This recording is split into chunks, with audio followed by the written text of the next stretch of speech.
Okay, I think we're ready. Ms. Wood, are you ready for Mr. Gunn? Yes, but I did just want to give you a heads up. This is one of the ones where the official acceptance is still pending. Okay, So it might make sense if we, I guess, hold the actual disposition. Okay. Or wants to do that, got it. but he's aware of that. Especially if the defendants are right here, because I don't like to be. And you're not concerned that this aggravated assault is going to get him bounced from? No, Judge, it's like it's not what I consider a real aggravated assault. Okay, I don't think anyone was actually injured. Pepper spray. pepper spray. Yes.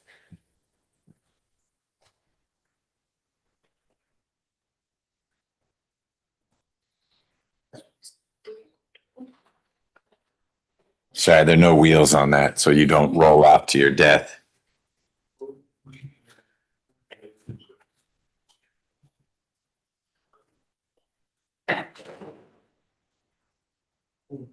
Hello again. Can you adjust the screen is low, not your computer. Oh, you could, that'd be great if you raise it up a little bit. So we get Mr. Gunn's and then turn it. So what's it show on that screen? Does it show what's going on? It does. Okay, great. Perfect. Yes, it's gonna be probation with a special condition on drug cocaine. Oh, Okay, and then you'll get credit for the time done. all right. All right. Ms. Rivers, are you ready? Okay. Good morning, Mr. Gunn. One, You are here, I believe, because you are prepared to enter a plea in your case. Is that correct? yes, sir. Okay, well, we're going to do just that in a moment. Ms. Smith, the prosecutor here, is going to swear you in and ask you some questions. You need to answer her questions truthfully and completely. I need you to let me know if at any point you've got questions. Will you do that? Yes. Okay, make sure you answer out loud. Can you bend the microphone towards him a little bit? Great. All right. Ms. Smith, when you're ready. May you raise your right hand, Mr. Gunn? Do you swear or affirm that the testimony you shall give in the matter currently before this court shall be the truth, the whole truth, and nothing but the truth? Yes. Okay, you can lower your hand. May you state your true, correct, and legal name for the court? Larry Jerome Gunn. And are you at this time taking or under the influence of any alcohol, drugs, or medicine? No, And is there any medicine that you would normally take that you haven't been given this morning? no. How old are you and how far have you gone in school? I'm 52. I went to the 10th. Are you able to read, write, and understand the English language? Yes, Do you understand that today you are being charged with the following offense, aggravated assault? yes, Do you understand that you have the right to plead either guilty or not guilty to these charges? And if you plead not guilty or remain silent, you may receive a jury trial. yes, Have you reviewed the waiver of rights form with your attorney? What we were talking about in the back. So we didn't go through the actual document, but we went through it in the back. We didn't sign it though. Okay. Have you had enough time to speak with your attorney about all of the facts and circumstances known to you regarding the charges in this indictment, including any potential defenses? yes. Do you need more time to discuss your case with your attorney? You good? You ready to move forward? Oh, yeah, we okay. Okay, you just got to answer out loud. So Yes, if you're yes. good, then you don't need any more time. Is that correct? Correct. Okay. And are you satisfied with your attorney services? Yes, Counsel, are you satisfied that your client has a full understanding of this proceeding? I am. And do you waive the formal reading of this indictment? So waived. Mr. Gunn, you remember being arrested on these charges? yes, The state is unaware of any outstanding warrants related to these charges. Do you know of any outstanding warrants? no, Counsel, do you know about any I do warrants? not.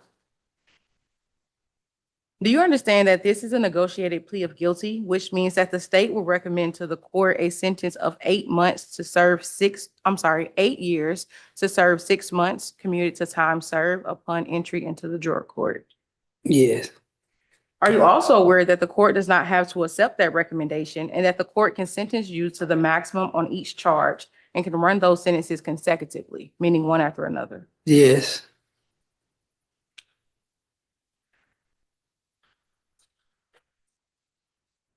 Do you understand that if you're placed on probation of any kind, you cannot violate any criminal laws of any governmental unit or any special conditions of probation without being subject to revocation for the balance of this sentence?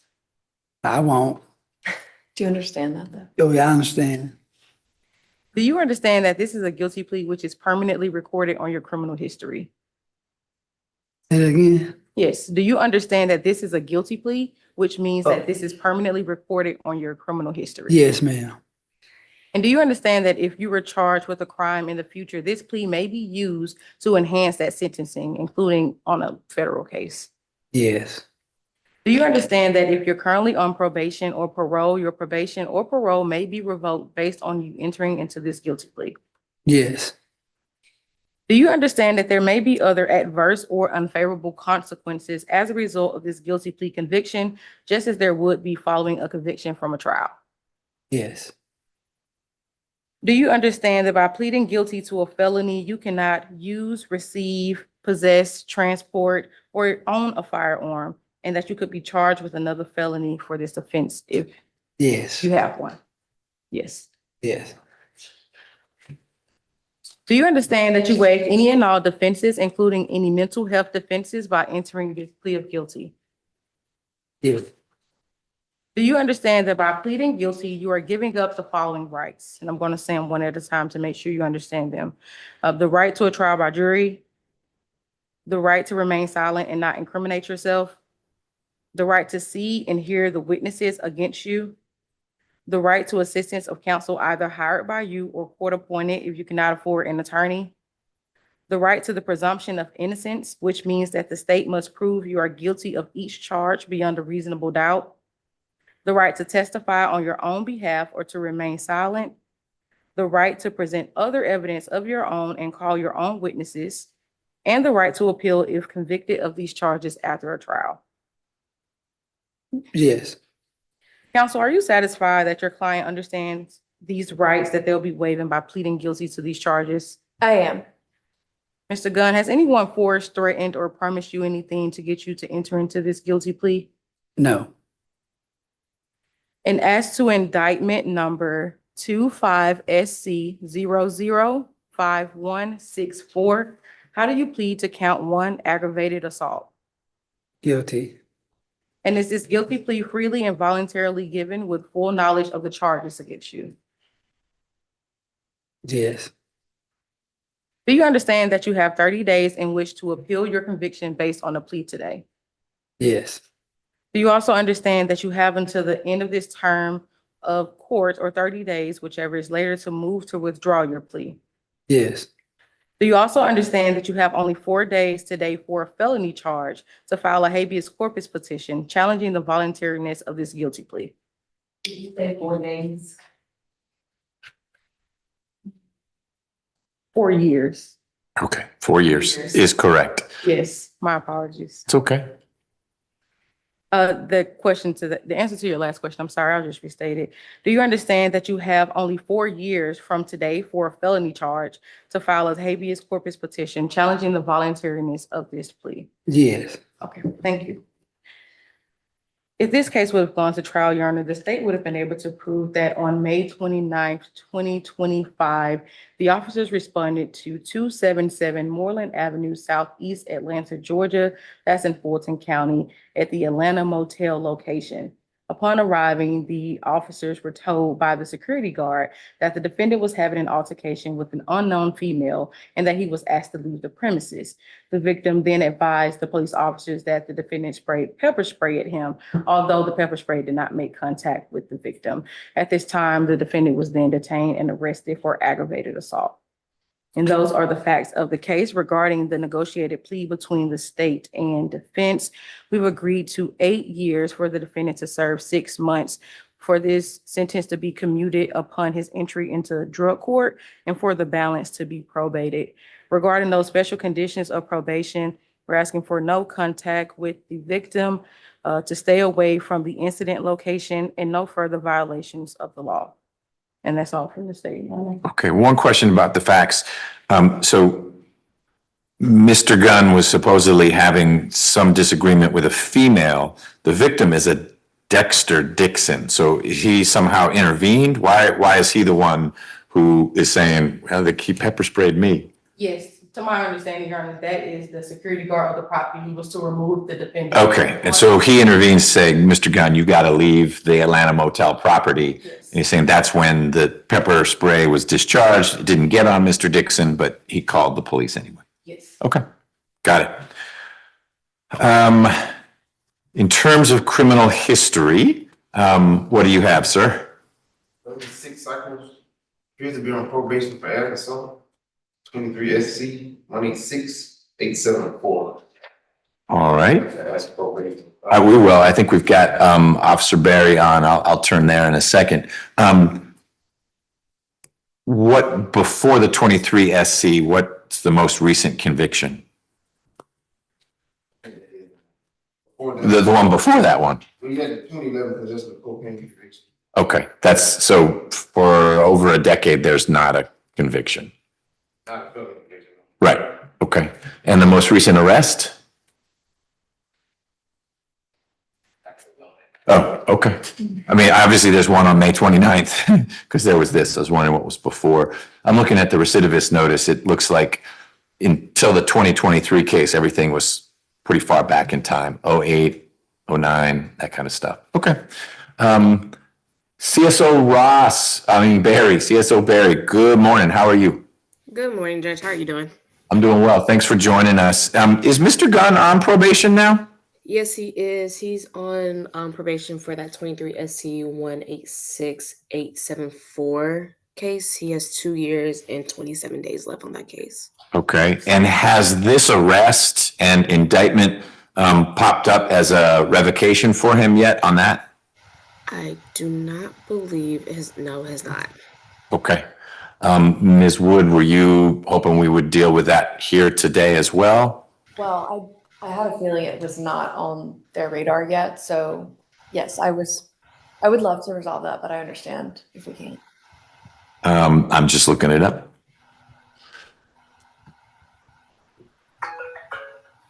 I think we can. Lucky you. Okay.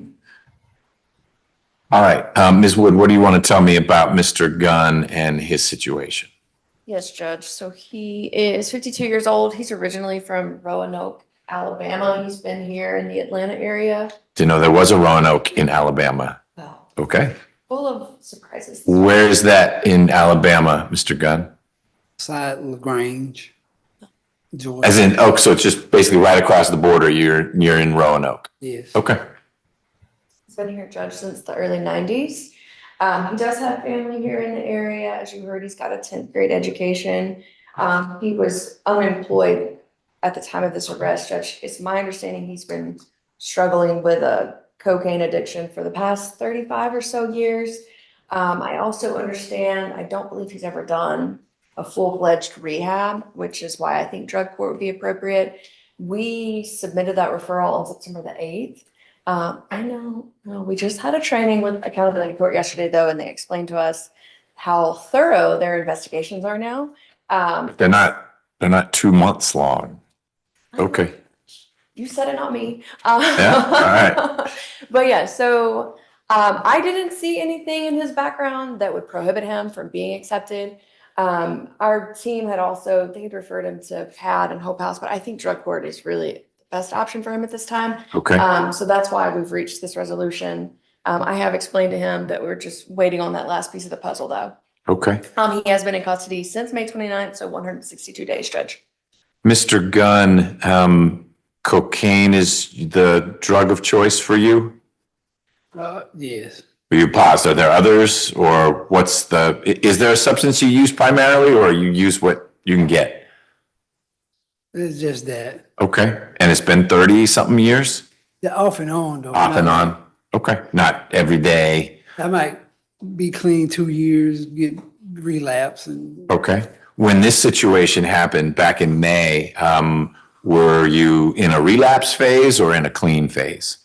a relapse phase. Okay. What kind of work have you done? Well, I merely basically landscaping. You know, I was like in the entertainment business. Well, what does that mean? You're a movie star? No, I just sing, I sing, I used to be a voice coach, Oh, well, all right. you know. Well, maybe you can get back into that. What kind of drug treatment have you had in the past? One time I used to be a member of AA. Mhm. Also, I went to sober living one time, How long were you there? about a year. A year? How long ago was that? And then, that was like 2016, I think, 2015. And back in, it was like 2006, I went to Gainesville, Georgia one time to For treatment? yeah, it was a ministry though. It was like a Okay. ministry. That's still treatment? Set free. Okay. Set free. So drug court will be a good opportunity for you if it works out. It is voluntary in the sense that you can always walk away. It's part of your probation. It's going to be part of the sentence that I impose. And so you need to know that if you quit drug court, that's going to have consequences for you in terms of probation. Do you have a place to stay, or is drug court going to need to provide? We have supportive housing usually for about the first 3 months. Are you going to need the supportive housing? Yes. Okay. All right. Do you have any questions about anything we've been discussing? No, sir. All right. Well, Mr. Gunn, I find there was a factual basis for your plea and that your plea was knowing and voluntary. Voluntary means no one forced you to enter this plea, and knowing means you've understood what we talked about. Ms. Wood, is it all right if someone in my office signs the indictment on your behalf? Yes, Judge. Ms. Smith, can we sign for you? Yes. Mr. Gunn, can we electronically sign your name to the indictment indicating your guilty plea? Yeah, yes. All right, we'll do that. Did you know Mr. Dixon, or he was just the security guy at this motel? Actually, that was his first day on the job. So did you know him before he was a security guard? We didn't even, How'd you know it was his first day on the job? You guys were talking it up? he told me. He told you. Okay. Well, you made his first day exciting. The young lady you were talking with, is that someone you knew from before that night? We was about to get high. Okay. All right. Ms. Wood, do you waive any due process notice rights that Mr. Gunn has in connection with the revocation? Yes, Judge. All right. There's a recidivist notice that was filed. Are you going to set that aside? Yes, Your Honor. All right. Mr. Gunn, I'm going to sentence you to 8 years to serve 6 months with the balance on probation. Special condition of probation number 1 is that you enter into and complete the adult felony drug court program. So you got to make it through. If you don't, that's going to be a probation violation. There are 2 judges who do drug court. I am one of them, just coincidentally, and then Judge Krause. So you may end up being in drug court with me. That's not because you pled here. It's because one goes to Krause, one goes to McBurney, so on and so forth. So we may get to work together. I hope we do. But you need to take drug court seriously because, again, if you quit or you get terminated, that will have some probation repercussions for you. Second special condition of your probation is no contact with security guard Dixon, even though you guys got to know each other. That relationship is over. And then you need to stay away from the Atlanta motel. Sounds like that wasn't a healthy place for you to be at anyway. Right. Probably stay off Moreland in general, but the key is to stay away from the Atlanta motel. You'll get credit for the time you served, and I'll be working with drug court to see when they accept you. So then I'll make sure you can be released to their next available orientation. They do drug court orientation every Tuesday. Okay. They won't next Tuesday because it's Veterans Day, but we need to hear that they've accepted you first. If they do not accept you, we're going to have to get back together and talk about a plan B, because I'm not going to enter a sentence that doesn't require drug treatment. It may be Hope House. Hope Hall is the name of where drug court is. It gets a little confusing. Hope House is residential treatment. You're there 24/7. And it sounds like Ms. Wood's team maybe was looking at getting you a placement there. So I'm not going to sign your final sentence until I hear from drug court that they've accepted you. And if they did, you know the game plan. If they didn't, then we may bring you back to court. It may just be that I hear from Ms. Wood that there's proof that you've been admitted to Hope House. And then your sentence will be that you have to complete treatment at Hope House. It may be that we need to talk about that, but I don't want you to be surprised and say, wait, the judge didn't tell me, what's this Hope House situation? That's the fallback if you're not accepted into drug court. I hope you will be, but they get concerned when there are allegations of violence. This is a pretty nonviolent aggravated assault. If you had shot someone, I could tell you you're not going into drug court, but kind of pepper spraying a security guard who got the better of you, I think, especially if you're honest with them and say, hey, I was there to get high, they're going to say, this is someone who needs to go to drug court. Okay? Actually, the canister was empty. Well, did you hit him with the canister or you just basically did a faux spray? Yeah, I was flexing. I wanted him to leave me alone. Okay, I got it. You flexed in a way that didn't end up working well. Right. You are on probation in 23 SC 186874. And what I'm going to do in that case is revoke 4 months. I'm going to give you credit for the time you've already served. I'm going to reinstate the balance, which is 2 years and some change. And I'm going to add to that a special condition of probation that you enter into and complete drug court. All right. So if drug court doesn't work out, meaning you get accepted, but you walk away from it, then you're going to have probation issues in that older case as well as in this newer case. Okay. You got a long time on probation in this case. So we can always do drug treatment the hard way, which is RSAT, which is you go into custody and you're in drug treatment while you're an inmate.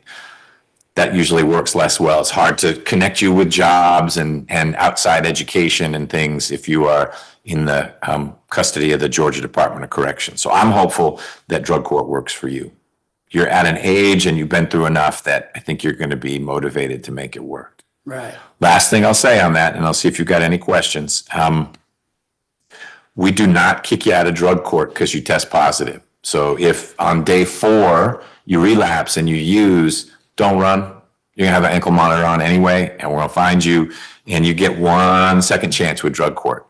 So we understand that it's a struggle and that you might use, and you come on in and there's an honesty policy there. You walk in the door and you say, I'm gonna test positive. I know I have a UA today. I'm gonna blow that machine up. And you just let us know. And then we work through, well, why did you use and where did you use? And are there places like Atlanta Motel maybe you need to stay away from because that's a trigger for you, okay? Right. All right. Ms. Smith, anything else on behalf of the state? No, Your Honor. Ms. Wood? No, Judge, thank you. All right. Officer Berry, Yes. what reporting instructions do you want to give Mr. Gunn? If he does go into drug court, I think we move into that space where probation is, I think, administratively, whatever the verb is. We put him in administrative status in our system and just let him go through drug court. Do you have Mr. Gunn? Do you have an address or like a emergency contact by any chance? I have emergency contact my mom. Okay. Do you have a phone number for your mom? Now, I've been trying to get it the last couple of days. Okay. What's your mom's name? Betty Carr, How do you spell Carr? Carr. Okay. So Betty Carr, and when you get that phone number, when you're out, hopefully you can get it. We're going to want to get that to probation. Okay. Okay. All right. Okay. Anything else, Officer Berry? Once you get out of drug court, just report to 276 Memorial Drive, Southwest Atlanta, Georgia, 30303. Once you get there, just say that you're there for an intake and they'll provide you all the documentations for probation. You're saying that's after he successfully completes drug court? Yeah. Okay. Yeah, you'll get those instructions again. Don't worry. That is months down the road. If you're at graduation, give you a big hug and we'll remind you, hey, you got a little probation left. All right. And we'll plug in. You will be a very different person by then, Mr. Gunn, if drug court works out. So step 1, we need to make sure they've accepted you. If they did, then, like I said, 50-50 chance you and I are working together, or it's Judge Krause. Either way, you'll be in good hands, more importantly, with the staff at accountability court, okay? All right. Do you have questions about anything? No. Okay. Uh, So if you get into drug court, like I said, on a Tuesday, it won't be next Tuesday, but a Tuesday after that, they'll come get you. They'll do orientation and then they'll get you to the supportive housing. Okay? Yes, sir. All right, good luck. All right, thank you. All right, if we could do Mr. Patel next, please. Patel? We're gonna have him pronounce his name when he comes out.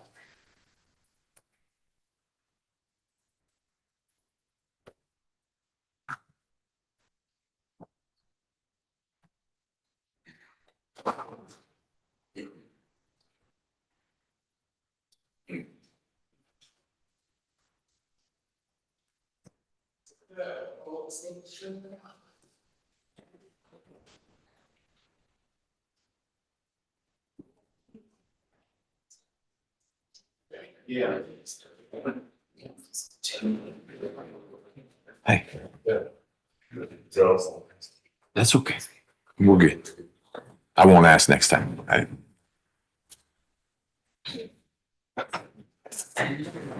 Yeah, I got it. You sent it to me. Thank you.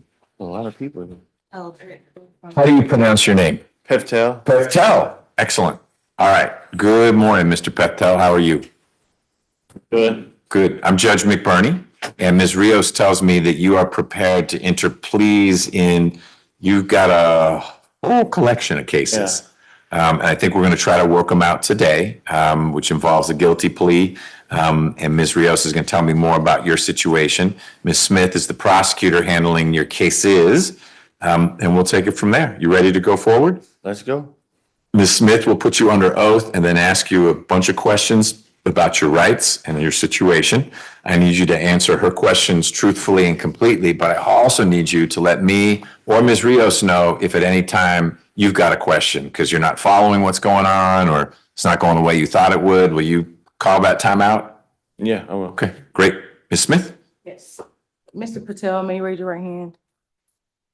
Do you swear or affirm that the testimony you shall give in the matter currently before this court shall be the truth, the whole truth, and nothing but the truth? Yes, ma'am. The You Lord's can put your hand down. Can someone adjust the screen? We're getting Mr. Patel's chest and you don't need to move, Mr. Patel. We just need to raise the screen or angle it.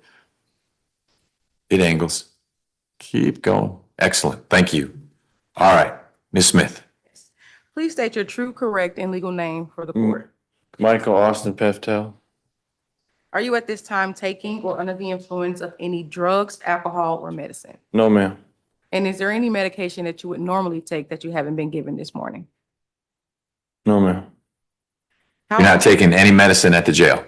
I'm taking blood clot medication, but that don't affect me. Okay. Whatever it does for you in a good way doesn't make you sleepy or drowsy or confused. No. Okay. How old are you and how far have you gone in school? I'm 32. I got to 10th grade. Are you able to read, write, and understand the English language? Yes, ma'am. Do you understand that today you're being charged, and it's 3 different indictments, so I'll take them one by one. But in indictment 25SC007048, are you aware and understand that you are being charged with willful obstruction of law enforcement officers by use of threats or violence, willful obstruction of law enforcement officers misdemeanor, and also interference with government property? Yes, ma'am. In indictment 23SC189578, do you understand Wait, I don't have that one. which one? I don't have any 2-3s. I've got all 25 SCs. Okay, let me restate that. So for the first indictment, 25, that's correct, Your Honor, 25SC007048. Right, you told us that. So that's the obstruction and interference with government property. Yes. Okay, and I actually have 4. You said 3. Are you dismissing one? Or are you going forward with all So 4? there was a previous indictment ending in 6482. That case is being null pros because it was re-indicted to that first indictment. Got it. All right, so 6482 is a null pros. Yes, Your Honor. Thank you. So we're back to 3. Yes. For the second indictment, 25SC004588, do you understand that you are being charged with burglary in the 2nd degree? Yes, ma'am. And for the third indictment, 25 SC 006297, are you aware that you're being charged with terroristic threats and acts, 2 counts of those, willful obstruction of law enforcement officers by use of threats or violence, simple assault, and loitering or prowling? Yes, sir. Yes, ma'am. Do you understand that you have the right to plead either guilty or not guilty to these charges? And if you plead not guilty or remain silent, you may receive a jury trial. Yes, ma'am. Have you reviewed the waiver of rights form with your attorney? Yes, ma'am. And have you had enough time to speak with your attorney about all of the facts and circumstances known to you regarding the charges in these indictments and accusation? Yes, ma'am. Counsel, are you satisfied your client has a full understanding of this proceeding? Yes. And do you also waive the formal reading of the indictment? Yes. Do you also waive any and all defects in the indictment for purposes of this plea? Yes. Mr. Patel, do you remember being arrested on these charges? Yes, ma'am. And the state is not aware of any outstanding warrants related to these charges, are you? No, ma'am. Counsel, are you aware of any? Oh, I said, no, sorry. Mr. Patel, do you understand that this is a negotiated plea of guilty, which means that the state will recommend to the court a sentence of 8 years to serve 1 balance probated with you entering and successfully completing drug court? Yes, ma'am. Do you also understand that the court does not have to accept that recommendation and the court can sentence you to the maximum on each charge and can run those sentences consecutively, meaning one after another? Yes, ma'am.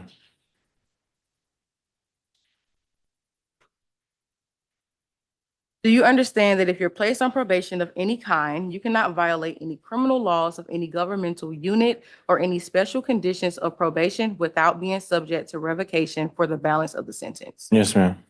Do you understand that this is a guilty plea, which means it will permanently be recorded on your criminal record? Yes, ma'am. Do you also understand that if you were charged with a crime, if you're charged with a crime in the future, that this plea may be used to enhance that sentencing, including on a federal case? Yes, ma'am. Do you also understand that if you're currently on probation or parole, your parole or probation may be revoked based on you entering a guilty plea today? Yes, ma'am. Do you understand that there may be other adverse or unfavorable consequences as a result of this guilty plea conviction, just as there would be following a conviction from a trial? Yes, ma'am. Do you understand that by pleading guilty to a felony, you cannot use, receive, possess, transport, or own a firearm? Yes. And that if you did, you could be charged again with another felony offense? Yes, ma'am. Do you understand that you waive any and all defenses, including any mental health defenses, by entering this guilty plea? Yes, ma'am. Do you understand that by pleading guilty, you are giving up the following rights: the right to a trial by jury, the right to remain silent and not incriminate yourself, the right to see and hear the witnesses called against you, the right to the assistance of counsel either hired by you or court appointed if you cannot afford an attorney, the right to the presumption of innocence, which means that the state must prove that you are guilty of each charge beyond a reasonable doubt, the right to testify on your own behalf or remain silent, the right to present other evidence of your own and call your own witnesses, and the right to appeal if convicted of these charges after a trial. Yes, ma'am. Counsel, are you satisfied your client understands these rights that they'll be waiving by pleading guilty to these charges? Yes. Mr. Patel, has anyone forced, threatened, or promised you anything to get you to enter into this guilty plea? No, ma'am. And as to an indictment, and I'll go one by one, indictment 25 SC 006482, how do you plead to count 1, willful obstruction of law enforcement officers by use of threats and violence, count 2, willful obstruction of law enforcement officers as a misdemeanor, and count 3, interference with government property? Guilty. And as to indictment 25 SC 004588, how do you plead to the charge of burglary in the 2nd degree? Guilty. And as to indictment 25 SC 006297, how do you plead to count 1, terroristic threats and act, count 2, terroristic threats and acts, Count 3, willful obstruction of law enforcement officers by use of threats and violence. Count 4, simple assault. And count 5, loitering or prowling. Guilty. Is this guilty plea freely and voluntarily given with the full knowledge of the charges against you? Yes, ma'am. Do you understand that you have 30 days in which to appeal your conviction based on your plea today? Yes, ma'am. Do you also understand that you have until the end of this term of your court or 30 days, whichever is later, to move to withdraw your plea? Yes, ma'am. Do you also understand that you have only 4 years from today for a felony charge and 12 months from today for a misdemeanor charge to file a habeas corpus petition challenging the voluntariness of this guilty plea? Yes, ma'am. Thank you. Your Honor, if this case would have proceeded to trial, the state would have been able to show, starting with indictment 25 SC 004588, the state would have been able to prove that on Do I give my November probation papers 14, today? 2024, officers were dispatched to La Suria Bakery, I'll spell that, LASURIANA Bakery, which is located inside of the Copeland Village Shopping Center, also located in Fulton County.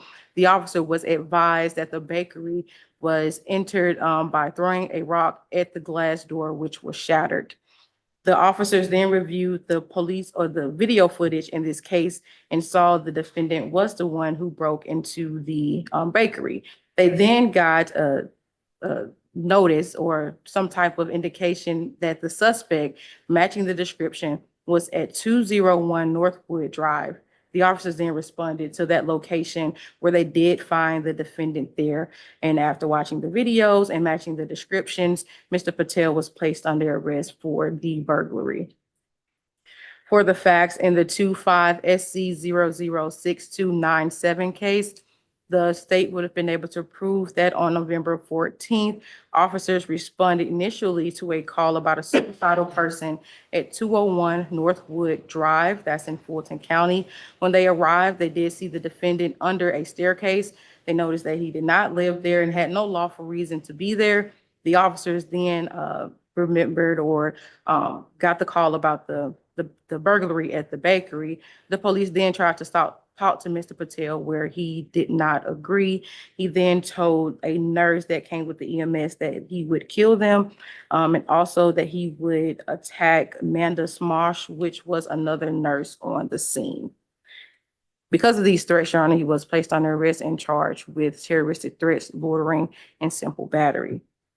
For the indictment 25 SC 007048, this case would have gone to trial. The state would have been able to prove that on March 30th, 2025, Mr. Patel was incarcerated at that time, and the officers found him outside of his cell, which he was not supposed to be at that time. They asked Mr. Patel to then go back into his cell, which he did not. Instead, he damaged the door, he spit on the officers, and he pushed the officers as they tried to get him into his cell. Because of that, Your Honor, he was charged with willful obstruction of a law enforcement officer and also interference with government property. And those are the facts of the case regarding the negotiated plea between the states and the defense. We have agreed to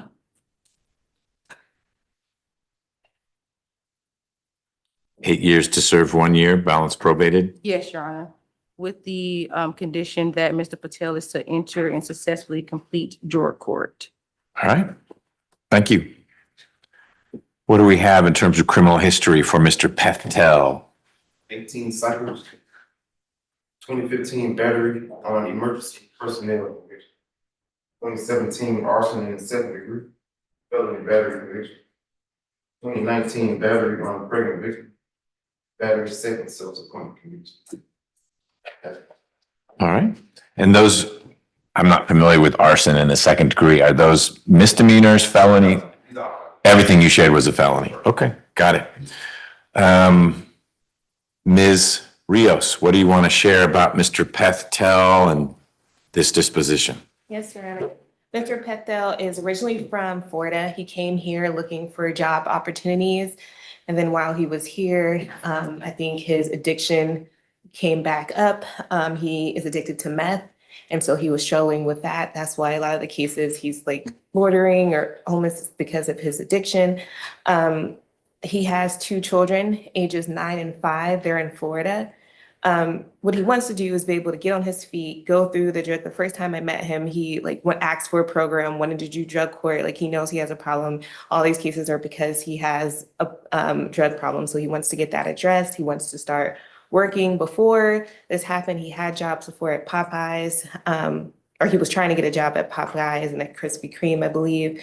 And so he just wants to work and get through the drug court program. I think he's been in touch with the mother of his children. And so once he gets his life together, completes drug court, his plan is to move back to Florida and be an active dad with his children.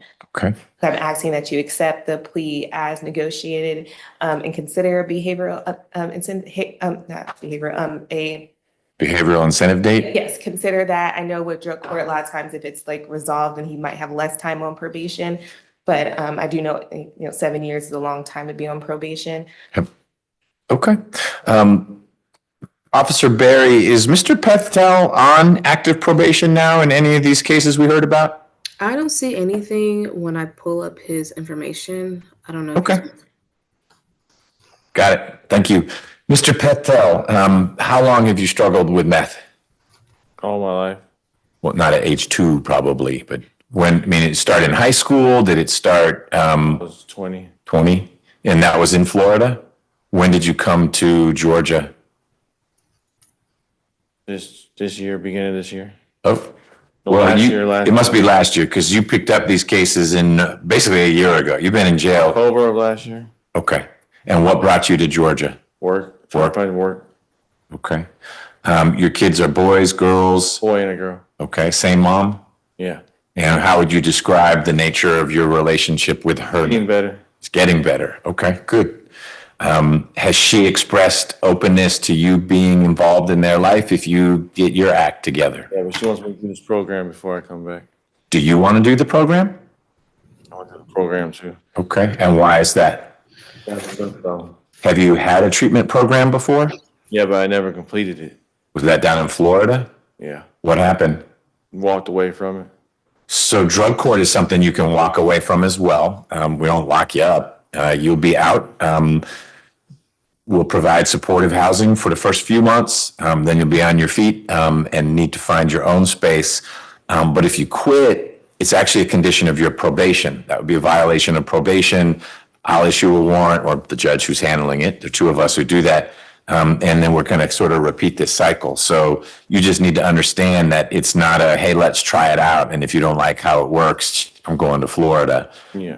It's an accountability program, and you are held accountable for what's going on, which doesn't mean if you relapse and test positive 2 weeks in that we say, let's lock them up for 100 years. To the contrary, that's when we dial in and say, well, what triggered that? Why were you using 2 weeks in? So you need to be pretty committed to making it work. But that's on you, and you'll sort through that. I just encourage you to be open about your struggles when you're in the program and to not give up on the program, because really that's giving up on you. If your goal is to be back with your kids and be meaningfully present in their lives, you owe it to them to figure out how to maintain sobriety. And that's what drug court can help you with. It can get you working again and give you stability on a whole bunch of fronts. But you need to own it. And if you're just sort of dialing it in or thinking, hey, if I use on Sundays, they'll never know because I don't get tested till Tuesdays. That's not how it works. But I hope it's an opportunity that makes sense for you. Do you have questions about anything we've discussed? No, just I'm probably gonna be waiting for them to come and get me. That's it. Well, and you have to be formally accepted. Oh, he was accepted. I know there was the attorney agreement, but he's been accepted? Yes, sir. All right. Then this is a more certain situation. You are in drug court. And it'll be a coin toss whether you're working with me or Judge Krause, a colleague. Mostly you work with the people at a place called Hope Hall, where you'll get clinical care and job training and things like that. But do you need housing initially? Yeah. You need a place to stay. All right. Well, we'll let drug court know that. Mr. Pethel, I find there's a factual basis for your three cases. It sounds like it was one bad day, November 14th, where you broke into the bakery and then had a tough interaction with law enforcement and some emergency medical folks. And then something happened in the jail a few months later. But I find there's a factual basis for your plea in each of the three. And that your plea is knowing and voluntary. Knowing means you've understood what we talked about. Voluntary means no one's forcing you to enter this plea. Do you agree with that? Yes, sir. Ms. Rios, can someone in my office electronically sign your name to I think technically one of them is an accusation, but the three charging documents? Ms. Smith, can we sign for you? Yes, sir. And Mr. Pethel, is it okay if we sign your name electronically indicating your guilty plea in all three cases? Yes, sir. All right, we'll do that. I got to make sure that your sentence fits these charges. What count do you think he can get 8 years on? I'm starting with 048. I'll be clear on the record, but with 048, those obstructions, interference with government property, I think those are 1 to 5. And when the email I sent out, I think I broke it down. Oh, you did? I think so. Okay. Well, let me look. Thank you for your emails.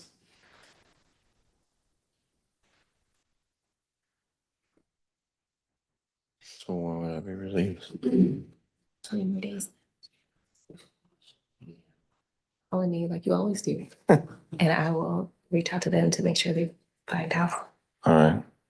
Well, you did, but what you said was 8 years to serve, 1 year balance probated. Yes, I didn't. I just don't, I think felony obstruction and interference with government property are 1 to 5. Oh, okay. I'm just curious if we can get to 8, I can stack things. I was just curious if in any of the three, I guess burglary is where you could get to 8 years. So that's how we'll do it. Okay. All right, Mr. Pethel, we're just doing the math so that your sentence adds up to what you negotiated. In 25 SC 007048, that's the situation at jail in March of this year.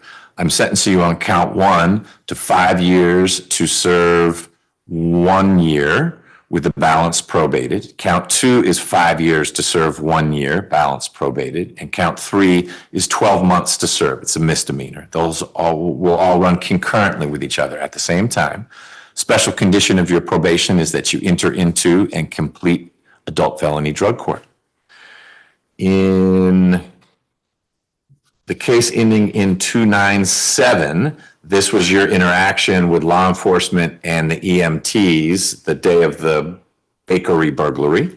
On count 1, I'm sentencing you to 5 years to serve 1 year. Count 2 is 5 years to serve 1 year. 3 is 5 years to serve 1 year. 4 is 12 months. And 5 is 12 months. Those all run together, and this case will run with the other case. And the only special condition of probation is that you enter into and complete adult felony drug court. And finally, in the case ending in 588, that's the bakery burglary, I'm sentencing you to 8 years to serve 1 year with the balance on probation. That case will run at the same time with the other two. Special condition, enter into and successfully complete drug court. Your lawyer asked for a behavioral incentive date, which is a deadline I can set where if everything's been going well, probation can end early. I'm not going to do that here, not because I'm doubtful about your ability to move forward in a productive way, but drug court makes that math complicated. Drug court can take 18 months if you sail through it. But if you have a few left turns because life is complicated, drug court can take 24 months. And I don't want to set a behavioral incentive date that collides with you still being in drug court. We've got more than enough probation time for you to get through drug court at the pace that works for you. And we'll worry about what comes after that if I see you at graduation. Okay? Do you have questions about anything? I'm just ready to go. Okay. Well, of a Tuesday, it won't be next Tuesday. That's a holiday. So probably the Tuesday after. Well, you have a little more time to serve. Oh, it's 3 days? 20, I think it's like 20 days. Yeah. So it'll be in early December, a Tuesday in early December. They'll get you, you'll have orientation, and they'll connect you with the supportive housing that you'll have for about 3 months. All right. Okay. This last word of advice, don't quit the program. This is an opportunity. You need to feel that it's an opportunity and seize it as an opportunity. My guess is life hasn't thrown lots of opportunities your way. Here's one to make some changes that might make it more realistic that you and your kids can spend safe time together again. They need you not cutting out on them because you're dipping back into relapse, et cetera. So let's try to get some stability in place first. Yes, sir. I need to have Officer Berry give you reporting instructions to probation. It's going to be after you're done with drug court, but she needs to say this on the record anyway. Okay? Officer Berry? Hi, Mr. Patel. I'm right here. You don't have an address, do you? No, ma'am. So what is the emergency contact? Do you have an emergency contact? My girlfriend, but she stays in Florida. That's okay. If you have a phone number and a name for her, probation needs that. Her name is Daniela Quiola, Can you spell that last name? Quirola. Okay. Her phone number, Hold on, Say spell it. Quirola. All right, you say her name is Danielle. Yes, Daniela ma'am. or Danielle? Daniela with one L. Does it end in an E or an A? A. A. Daniela with one L. And phone number. 813-802-2597.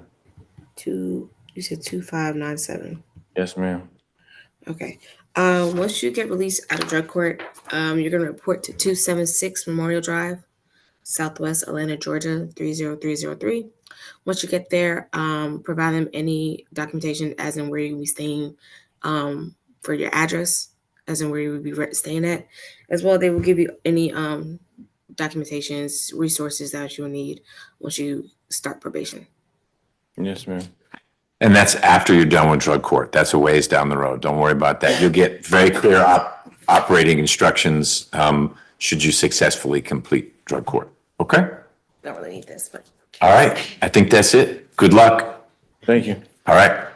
Judge, can you give me the three cases? Because the case that I have is 25 SC 006482, and I know that case got no pros. Right. There's 25 SC 004588, I have that one. and there's one that ends in 6297. Yes, I need. Then the last one is 25 SC 007048. 048. All right, and I'm guessing that one, the offense date was on Hold 320. on. 5 minutes. You can stay for 5 minutes. Sit down, 5 minutes. All right. I got to let you go, Officer Berry. Thank you. Right. Thank you. So, I want to tell you a couple things. One, pleas like that aren't negotiated with the judges. The lawyers sort that out, prosecutor and defense attorney, and then they present it to the court. If we find it reasonable, we accept it. We tend not to interfere with negotiations. The lawyers know the case a whole lot better than we do. The state knows if it's a weaker case, they might be willing to agree to a sentence that seems low to some of you coming in saying, gosh, he's been arrested a lot of times. And the defense knows it's not a great case for us, so we might agree to a little more time than you might think would fit in a given case. These were pretty standard pleas. This one was a little more convoluted because Mr. Patel had a bunch of cases. We have joined us here. We are joined by Judge Shakura Ingram, who is also a Leadership Atlanta alum. She is a colleague of mine, a Superior Court judge. She is also the judge who presides over our competency docket. One of you asked a question earlier today about, well, why is someone in jail for 9 years? And it's Judge Ingram who has stepped forward on a volunteer basis to be the judge who manages all of our cases where someone is at that time deemed not competent to move forward with the case. And she and some dedicated lawyers are focused on, can we restore them to competency? And if so, actually Judge Ingram keeps the case and manages the resolution.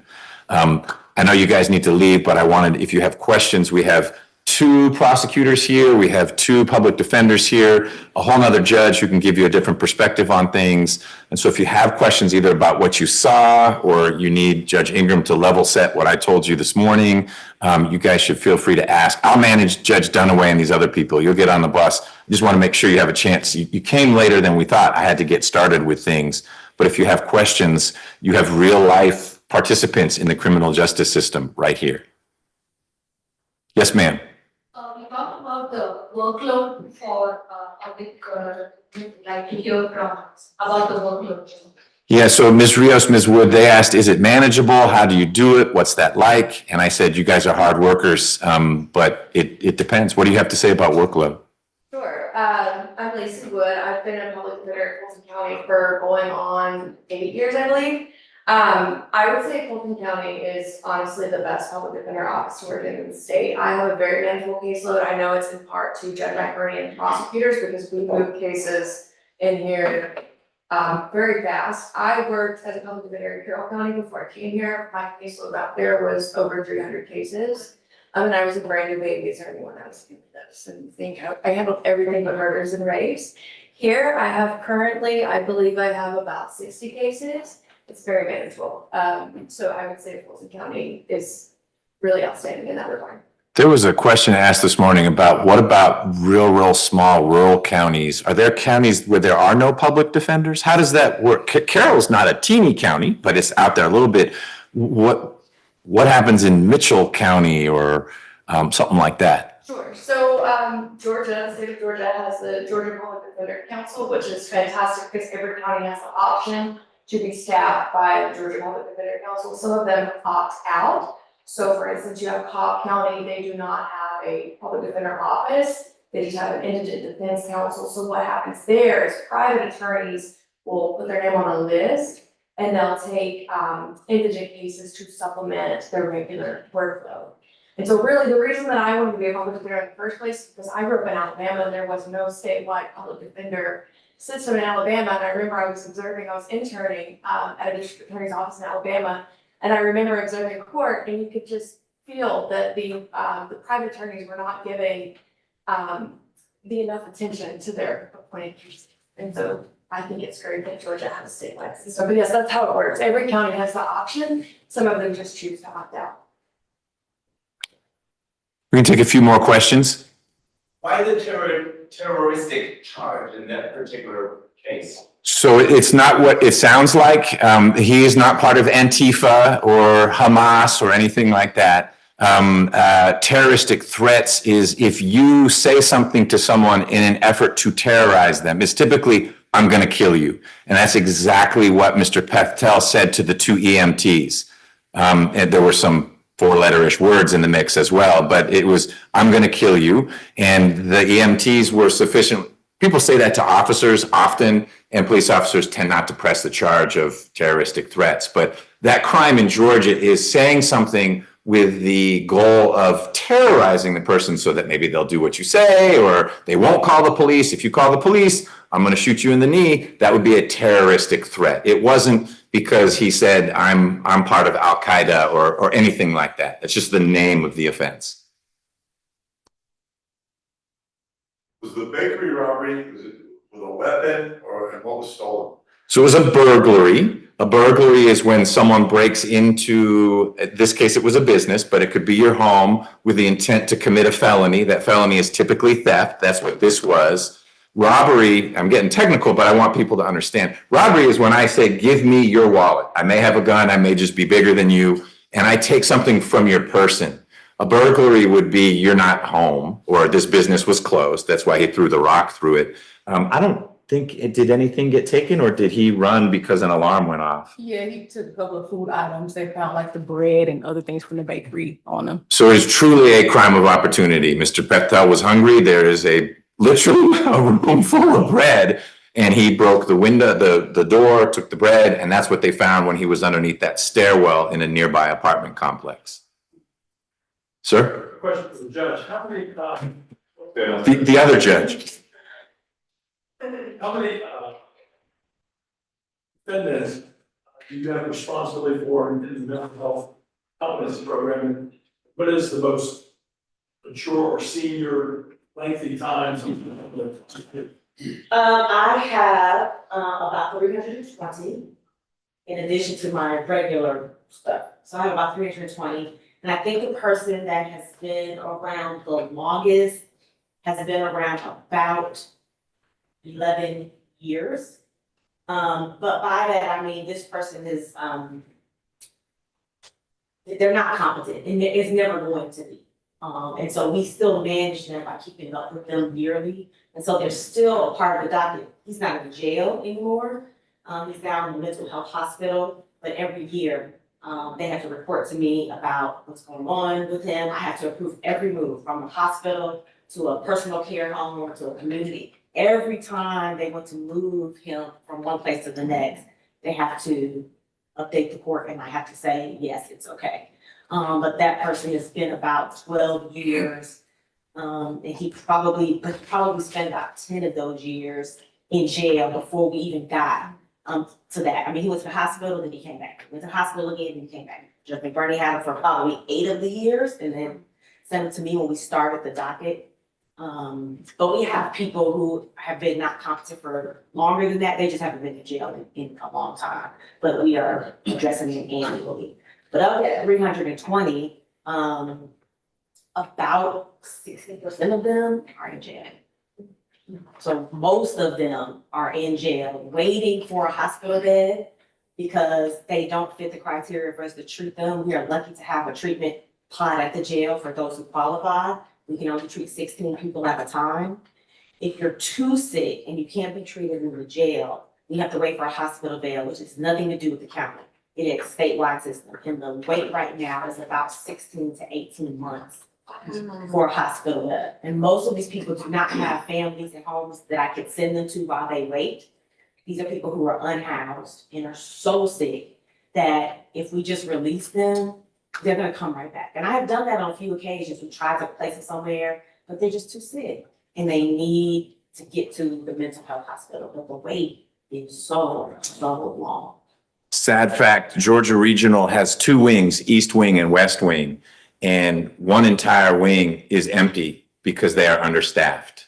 We could double the capacity at Georgia Regional. So if you have influence under the Gold Dome, more funding for DBHDD. There's an entire wing of Georgia Regional that is empty because there are not, you need an important ratio of orderlies to these people. And so they support what they can, which is 1 wing, hence the wait of, I told them a year, 16 months to get into Georgia Region. One more question. Okay. Oh, no more. No, not Commissioner Ivory. No, overruled. Take a seat, Ivory. I saw a lot of mercy in that was wonderful to witness. And I'm curious how many people graduate from drug court? So our graduation rate for drug court is probably 60-ish%. BHTC, which 1/5 of your group saw, Judge Richardson does our behavioral health treatment court. Their graduation rate is a little lower because that's the dual diagnosis. Someone is grappling with addiction and a mental health situation, not so serious that you're on Judge Ingram's competency docket. It's one where with medication it's treatable. Then we have a veterans court where, again, there's a substance abuse issue, but you served our country in the military at one point. So I'd say 50-60% graduation rate. We take only high risk, high needs individuals. So the fact that you smoke a joint every once in a while and you want to use that as a way to get out of that burglary that Mr. Peftel did, we would not take you into drug court because you don't need it. You're a recreational user. You are evaluated and need to test high risk, high needs, as in, boy, without drug treatment, you're going to end up in a bad situation, which means back in jail because you self-medicated and got in trouble again. So that's why the graduation rate's not higher, but it is a product of the hard work of the participants and the amazing staff out at Hope Hall who work with these people for 18 to 24 months. Did they tell you all that the class of 17 was the best class? Thank you, Church. You bet. 2015. That's right. Tell them, Sumaya. Take care, guys. Enjoy your lunch. I know.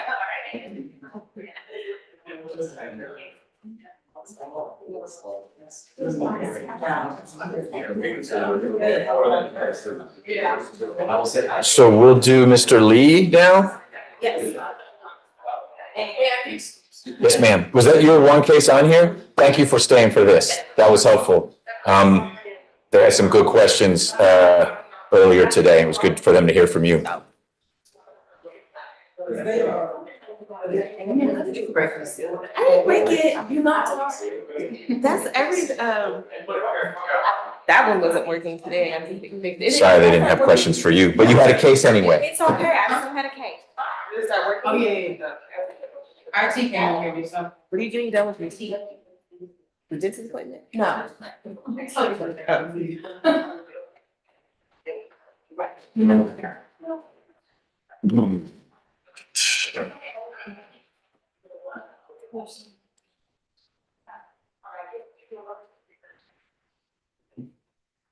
All right. Thanks for coming by. You're welcome. Commissioner, I have this question I will email you. Thank you. A direct work. All right.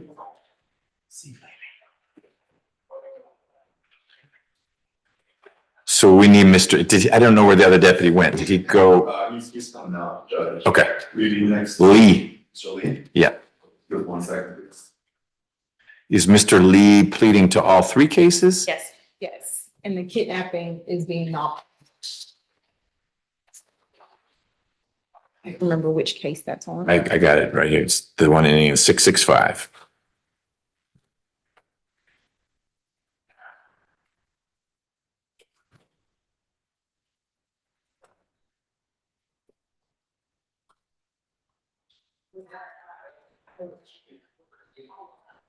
Mr. Patel came out, said, there are all these people here. Yeah, it was like, there are a lot of people here. What's supposed to be happening? Well, it's public.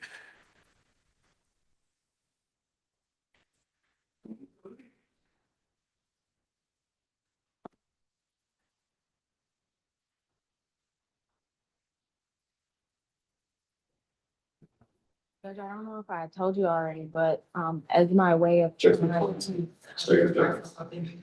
I'm actually the District 5 representative for the Board of Ethics here now. Really? Fantastic. That's great.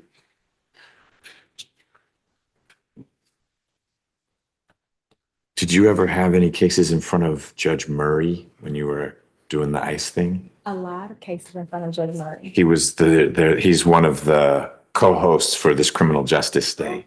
Really? Yeah, so he wasn't in here, but he was out at the Public Safety Training Center this morning. I had to pick on him some because I was saying, look, most of the Constitution applies in criminal, but apparently it doesn't in immigration. Just be scooped up and put in a vein. Judge Murray used to look at me and say, then I overruled you. Okay, well, fine. I still wanted to object anyway. Good. All right, Ms. Rivers, you ready? All right, we have Mr. Lee out here. Good. It's still morning. Good morning, Mr. Lee. Morning, sir. Mr. Lee, Ms. Rios tells me you are prepared to enter pleas in all 3 of your cases. Is that correct? Yes, sir. All right. Ms. Willingham, who's the prosecutor on your cases, is going to swear you in just a moment, ask you questions about your rights and your cases. You need to answer those truthfully and completely. I also need you to let Ms. Rios or me know if you've got any questions about what we're doing as it's going on. Will you do that? Yes, sir. Okay. Ms. Willingham? Please raise your right hand. Do you swear or affirm that the testimony you shall give in the matter currently before this court shall be the truth, the whole truth, and nothing but the truth? Yes, ma'am. You can put your hand out. Please state your true, correct, and legal name. Shane Rohan Lee. Are you at this time taking or under the influence of any alcohol, drugs, or medicine? No, ma'am. How old are you and how far have you gone in school? I'm 38 and the last grade I completed was 10th grade. Are you able to read, write, and understand the English language? Yes, ma'am. Do you understand that you have the right to plead either guilty or not guilty to these charges? And if you plead not guilty or remain silent, you may receive a jury trial? Yes, ma'am. Have you had enough time to speak with your lawyer about all of the facts and circumstances known to you regarding the charges in this or in each of these indictments, including any potential defenses? Yes, ma'am. Do you need any more time to discuss the cases with your attorney? No, ma'am. Are you satisfied with her services? Yes, ma'am. Counsel, are you satisfied your client has a full understanding of these proceedings? Yes. Have you reviewed the indictments in these cases with your client? Yes. Do you waive formal reading of each indictment? Yes. Has your client been arrested on these charges? Yes. The state is unaware of any outstanding warrants related to these charges. Do you or your client know of any outstanding warrants related to these charges? No. Mr. Lee, do you understand you are entering a guilty plea to the following offenses? As to indictment ending in 668, aggravated assault, you're entering a guilty plea to count 1, aggravated assault, with a recommendation of 3 years probation. Count 2, possession of a firearm during the commission of a felony, with a recommendation of 5 years probation consecutive to count 1. Count 3, possession of a firearm by a convicted felon, with a recommendation of 3 years probation to run concurrent to count 1. Indictment ending in 664, aggravated stalking, with a recommendation of 8 years probation. Count 2, possession of a firearm by a convicted felon, with a recommendation of 3 years probation. And that case would run concurrent with indictment ending in 668. And then in indictment ending in 665, as to count 1, aggravated stalking, there would be a recommendation of 8 years probation. Count 2, aggravated assault, a recommendation of 3 years probation to run concurrent with count 1. And count 3, kidnapping, would be non-pressed. And that case would also run concurrent with indictment ending in 668. And the special conditions would be that you would need to enter and complete drug court and behavioral health court, and you would be. Those are two different things. BHTC or drug court. So he was initially accepted. They're still needing some more mental health stuff, but the primary thing is that he needs behavioral health court. So I talked to Ms. Ward. She said as soon as she gets more things, then they can transfer him over to behavioral health court. Okay, so Mr. Lee may start in drug court, and then if there are adequate diagnoses documented, then he could shift over to BHTC. But the start would be drug court. Yes, sir. Okay. And you would be required to have no contact with the victim in this case? Ms. Lee? And was that all explained to you by your attorney? Yes, ma'am. Okay. And are you aware the court does not have to accept that recommendation, and the court can sentence you to the maximum on each charge and can run those sentences consecutively or one after the other? Yes, ma'am. Do you understand that if you do not accept the court sentence, you may withdraw your plea? Yes, ma'am. Are you on probation or parole for anything, anywhere? Coweta County?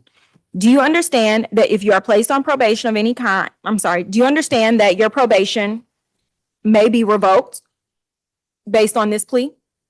Yes, I understand. Okay. Do you understand that if you are placed on probation of any kind, you cannot violate any criminal laws of any governmental unit or special conditions of probation without being subject to revocation for the balance of the sentence? Yes, ma'am. Do you understand that this is a guilty plea, which is permanently recorded on your criminal history? Yes, ma'am. Do you understand that this plea may be used to enhance sentencing on other convictions in this jurisdiction as well as in other jurisdictions, including in the federal courts? Yes, ma'am.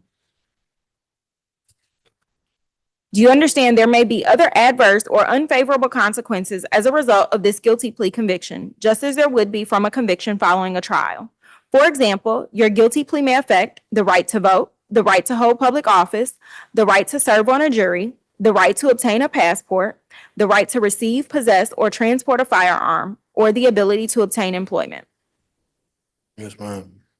Do you understand that by pleading guilty to a felony, if you use, receive, possess, or transport a firearm, or use a firearm in a crime, you will be guilty of a felony, which may carry a sentence of 1 to 15 years in prison? Yes, ma'am. Do you understand that you waive any and all defenses, including any mental health defenses, by entering a plea of guilty? Yes, ma'am. Do you understand that by pleading guilty, you are giving up the following rights: the right to a trial by jury, the right to remain silent and not incriminate yourself, the right to confront witnesses against you, the right to the assistance of counsel hired by you or to court-appointed counsel if you cannot afford an attorney at a trial of your case, the right to the presumption of innocence, the right to testify on your own behalf and to present other evidence, the right to subpoena witnesses and compel the production of evidence, the right to have the charges against you proved beyond a reasonable doubt, and the right to appeal if convicted of these charges after a trial. Yes, ma'am. Has anyone forced, threatened, or promised you anything to get you to enter a guilty plea? No, ma'am. Is it your decision to waive these rights and enter a guilty plea because you are in fact guilty? Yes, ma'am. Is this guilty plea freely and voluntarily given with full knowledge of the charges against you? Yes, ma'am. Do you understand that you have 30 days in which to appeal your conviction based on your plea today? Yes, ma'am. Do you understand that you have only 4 years from today for a felony offense to file a habeas corpus petition challenging the voluntariness of this guilty plea? Yes, ma'am.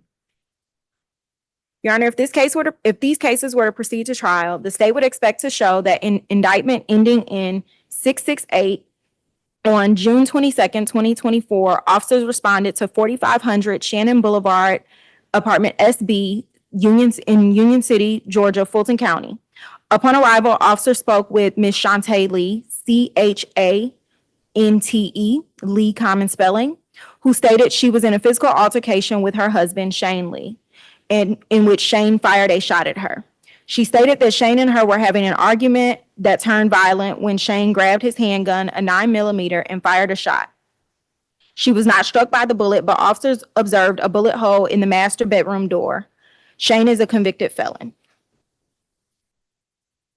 In indictment ending in 664, on May 1st, 2025, officers responded to 5500 Oakley Industrial Boulevard, Atlanta, Georgia, in Fulton County regarding a domestic dispute. Upon arrival, officers spoke to Shantae Lee, who stated she had an active TPO against her husband, Shane Lee, and he was inside her residence making threats towards her.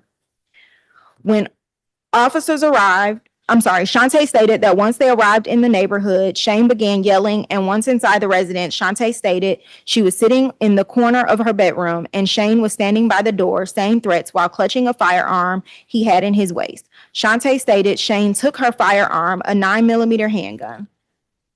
When asked how Shane gained access to her residence, Shantae stated that on April 13th, 2025, when she came home from Orlando, Shane was at her residence.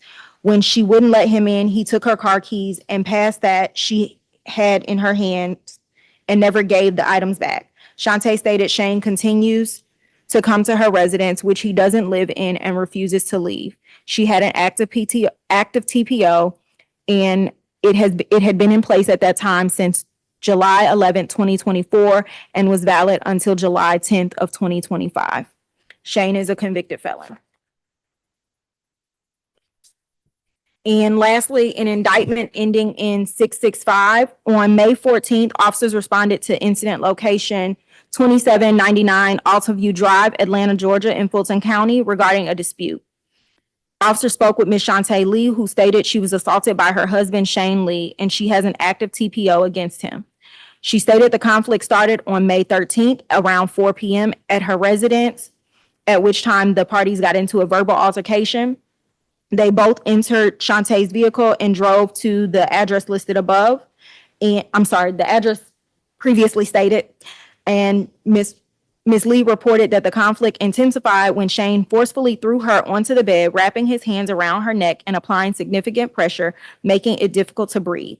He struck her on the side of her head with a closed fist and bit her on her arm. After the assault, Shantae reported that Shane forcibly pulled her into their vehicle and began driving south on Altaview Drive.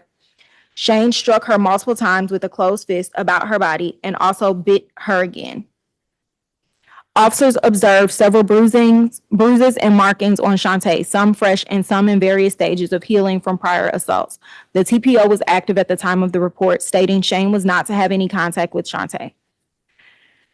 Your Honor, based on the history between the parties, when I initially spoke with Ms. Lee, I was very hesitant to go the route of Yeah, me too. This is scary. I'm sort of surprised you aren't saying, hey, we can go to trial, 5 years. Yes, Judge. I was extremely hesitant. And quite frankly, my conversations with Ms. Lee, I think I've expressed that I still am hesitant. However, Ms. Lee strongly believes that the defendant's issues are mental health related.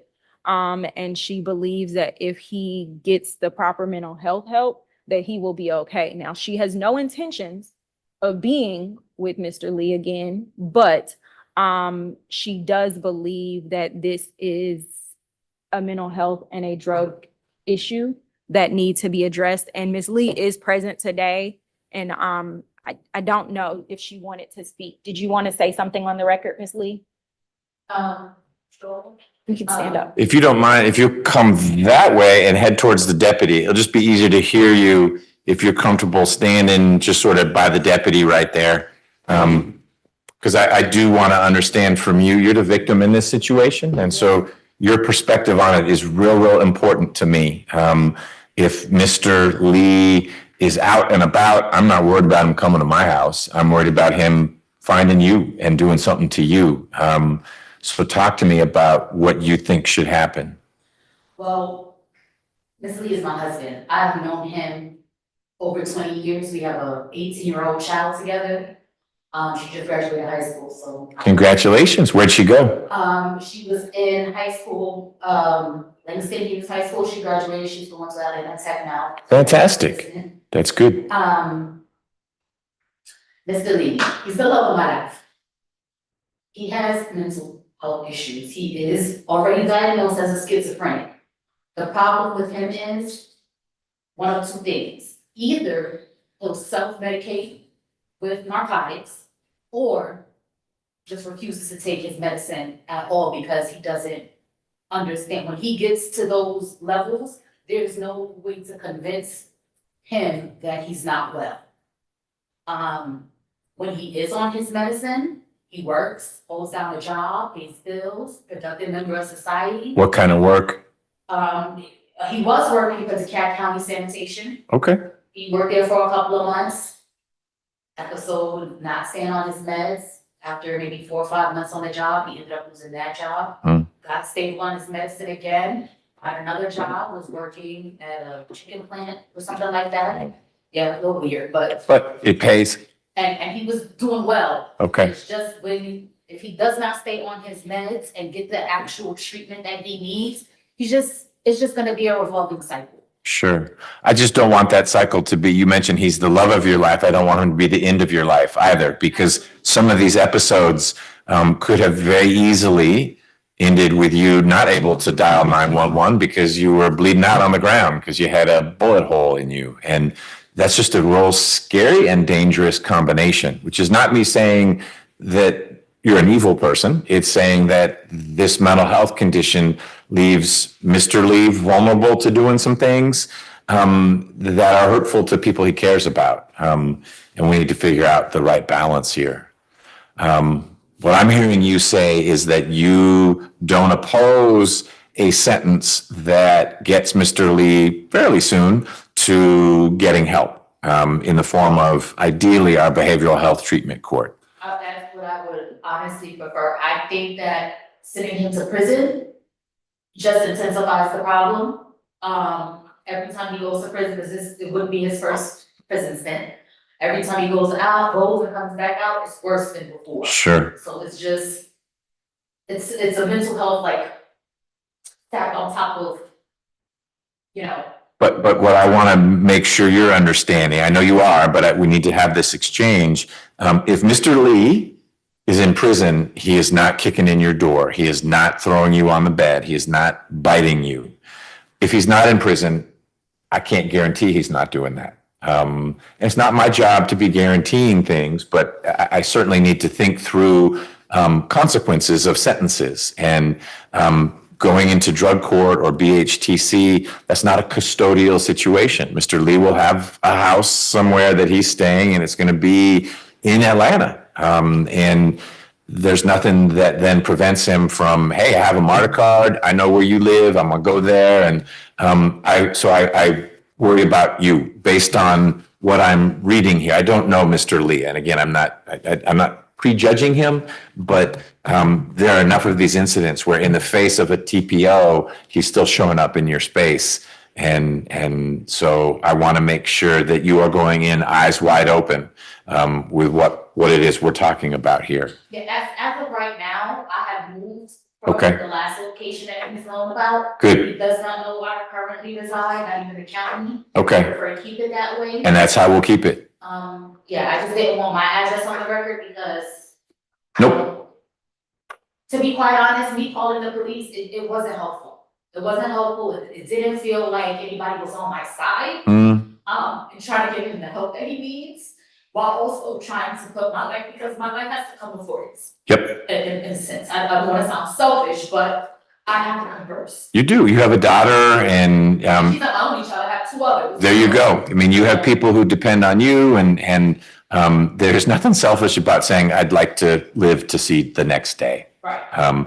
And this sounds like it has veered in directions where that's a legitimate concern. But you've clearly thought about this a lot. And you are bringing to it, compassion, which is good. Because you also would be perfectly justified in saying, I want him down the road for as long as, what's the highest number you can give him, Judge? Because then you know each day you wake up, he's not going to be there because he's in Valvasta, behind 8 cement walls and a bunch of razor wire. But I'm not hearing you advocate for that. No contact means no contact, though, and that needs to go in both directions. I'm not suggesting you've ever violated it, but you couldn't reach out to Mr. Lee while he is working through behavioral health treatment court. That would be unfair to him because he is going to have a condition of no calls, no text messages, nothing. You are out of his life unless and until he, through a lawyer, says, could we modify probation so that I could have contact with Ms. Lee? And if I don't modify that sentence, then he may not have contact with you, but that means it's reciprocal. It's not a condition on you. You're not breaking any law at all if you were to text him, but you would be setting up a trap for him in a way that you might not intend. But if he then said, oh, she texted me, it's okay for me to go visit her, and he loses it when he's with you, he will have violated his probation. So you just need to understand, I think you do, because you took out a TPO, the kind of permanence we're looking at here. And this would be for as long as Mr. Lee is on probation, he cannot have contact with you. He can't do it indirectly. If you have a shared friend named Saul, he can't say, hey, Saul, tell Ms. Lee happy birthday, because I know it's her birthday. That's contacting you, and that would be violating his probation. And if that's something that upset you and you told the prosecutor, then Mr. Lee would be in trouble again. So that's some serious medicine to swallow, but both of you need to understand what no contact means while we're working through all this. That's okay. So, but it sounds like that's where you are with this. If that's the way that it needs to be for him to get better, then yes. If people want it to change, that needs to be through court. This is sort of like custody of kids. You guys can't on your own modify what custody would be. You'd have to get in front of the judge who would say, okay, now you have visitation rights every weekend or every other weekend. It'd be the same thing here. If for whatever reason you conclude that maybe it's okay for you and Mr. Lee to have contact, you'd need to work through Ms. Willingham or one of her colleagues to say, could we modify the sentence? But until it's modified, it needs to be this two-way street of most clearly, Mr. Lee is not contacting you in any way, shape, or form. But in the same vein, you're not setting up a situation where he thinks you've decided it's okay, because it's actually the court that's saying it's not okay. And so your change of heart wouldn't change the sentence. Does that make sense? Ask the question. Sure. Can we modify it to where no physical contact, but he's able to reach out to me and let me know how he is? I'm going to ask Ms. Willingham what she thinks about that. So that's different. That would be electronic contact is okay, but no personal contact. And it sounds like that's something that concerns you less. Okay. Does Mr. Lee have your phone number, or does he have, he knows your Instagram or whatever, so he'd have a way of connecting with you? Yes. Okay. And that's not something that you would object to. Ms. Willingham, what are your thoughts about that?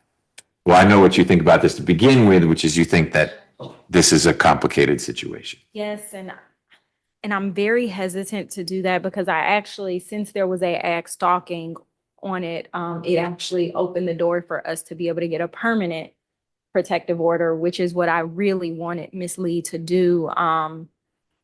but that is not what she wanted, and I'm not going to ever force her to do that. Let's do this, Ms. Lee. I know I'm interrupting Ms. Willingham, but I'm not going to do that up front. I think up front, it's got to be a very bright line rule. I want Mr. Lee to focus on recovery. And so for a while, whether it's in drug court or BHTC, that's what he's doing. And if we get 6 months in and your heart is telling you, I need it, we ought to have some electronic contact, reach out to Ms. Willingham and say, here's where it's been 6 months. There have been no issues. He hasn't come by. He hasn't texted. He hasn't written. Let's see if we could open up a channel. And I wanted to be specific, not that he can connect with you electronically in any way, but you'd pick the medium. Hey, he can Snapchat me. I'm making it. I don't do, but my kid Snapchats all the time. So I know people can communicate with Snapchat. But you would pick, that's the one channel he could use, and we would have a little conversation about it. Ms. Willingham could continue to say no, and I'd respect that. She might say, hey, it's been 6 months. Why don't we open up the Snapchat channel? And if that's something that you both wanted to do, we'd do baby steps. But I think for Mr. Lee to be serious and focused, it needs to be clear that there are no exceptions to the idea of no contact, none at all. Okay, we haven't actually even gotten to that part of the sentence, but it was very important that I hear from you because I don't like this outcome in the sense that I don't think it protects you. I trust Ms. Rios that she is advocating in a meaningful way on behalf of her client, but as I hear about May 1, May 13, these violations of a TPO, that says to me that paper barriers aren't working and steel and concrete barriers might be necessary to keep you the living mother of your 3 kids. So I share some of Ms. Willingham's concerns, but you more so than anyone else in this room, other than Mr. Lee, have a important perspective on what's going to make Mr. Lee better. And is he just a dangerous, scary, violent guy? Or is he a caring, loving person that you've known for many years? And if he stays medicated, he can maintain that. And you're helping me understand that he falls into that category. He's not the Grim Reaper. And so something like BHTC might be that type of help that makes more permanent those phases where he's working and he's happy and he's caring and he's not hurting you. Okay. Thank you. Thank you for being here. I've heard about criminal history. Did you tell me about, I've got a little information. Tell me about Mr. Lee. 2007 assault, second degree conviction, 2 different arrests for that. 2011 possession of marijuana, 20 grams of conviction. I got 2013 possession of cocaine conviction. 2014 case, ag assault, firearm, possession of a firearm convicted felon, shooting at or within a building conviction. That's all one case. And a 2018 possession of a controlled substance conviction. That's all. Thank you. That's plenty.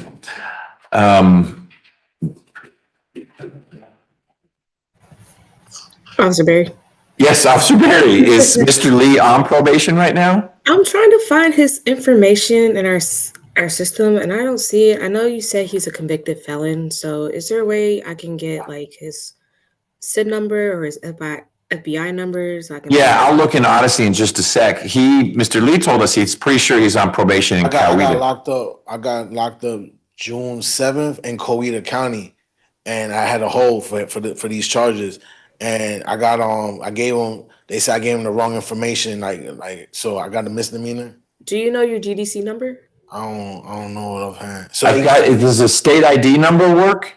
Yeah, the state ID number works. Okay, it's GA-5324-800 and then H as in Henry.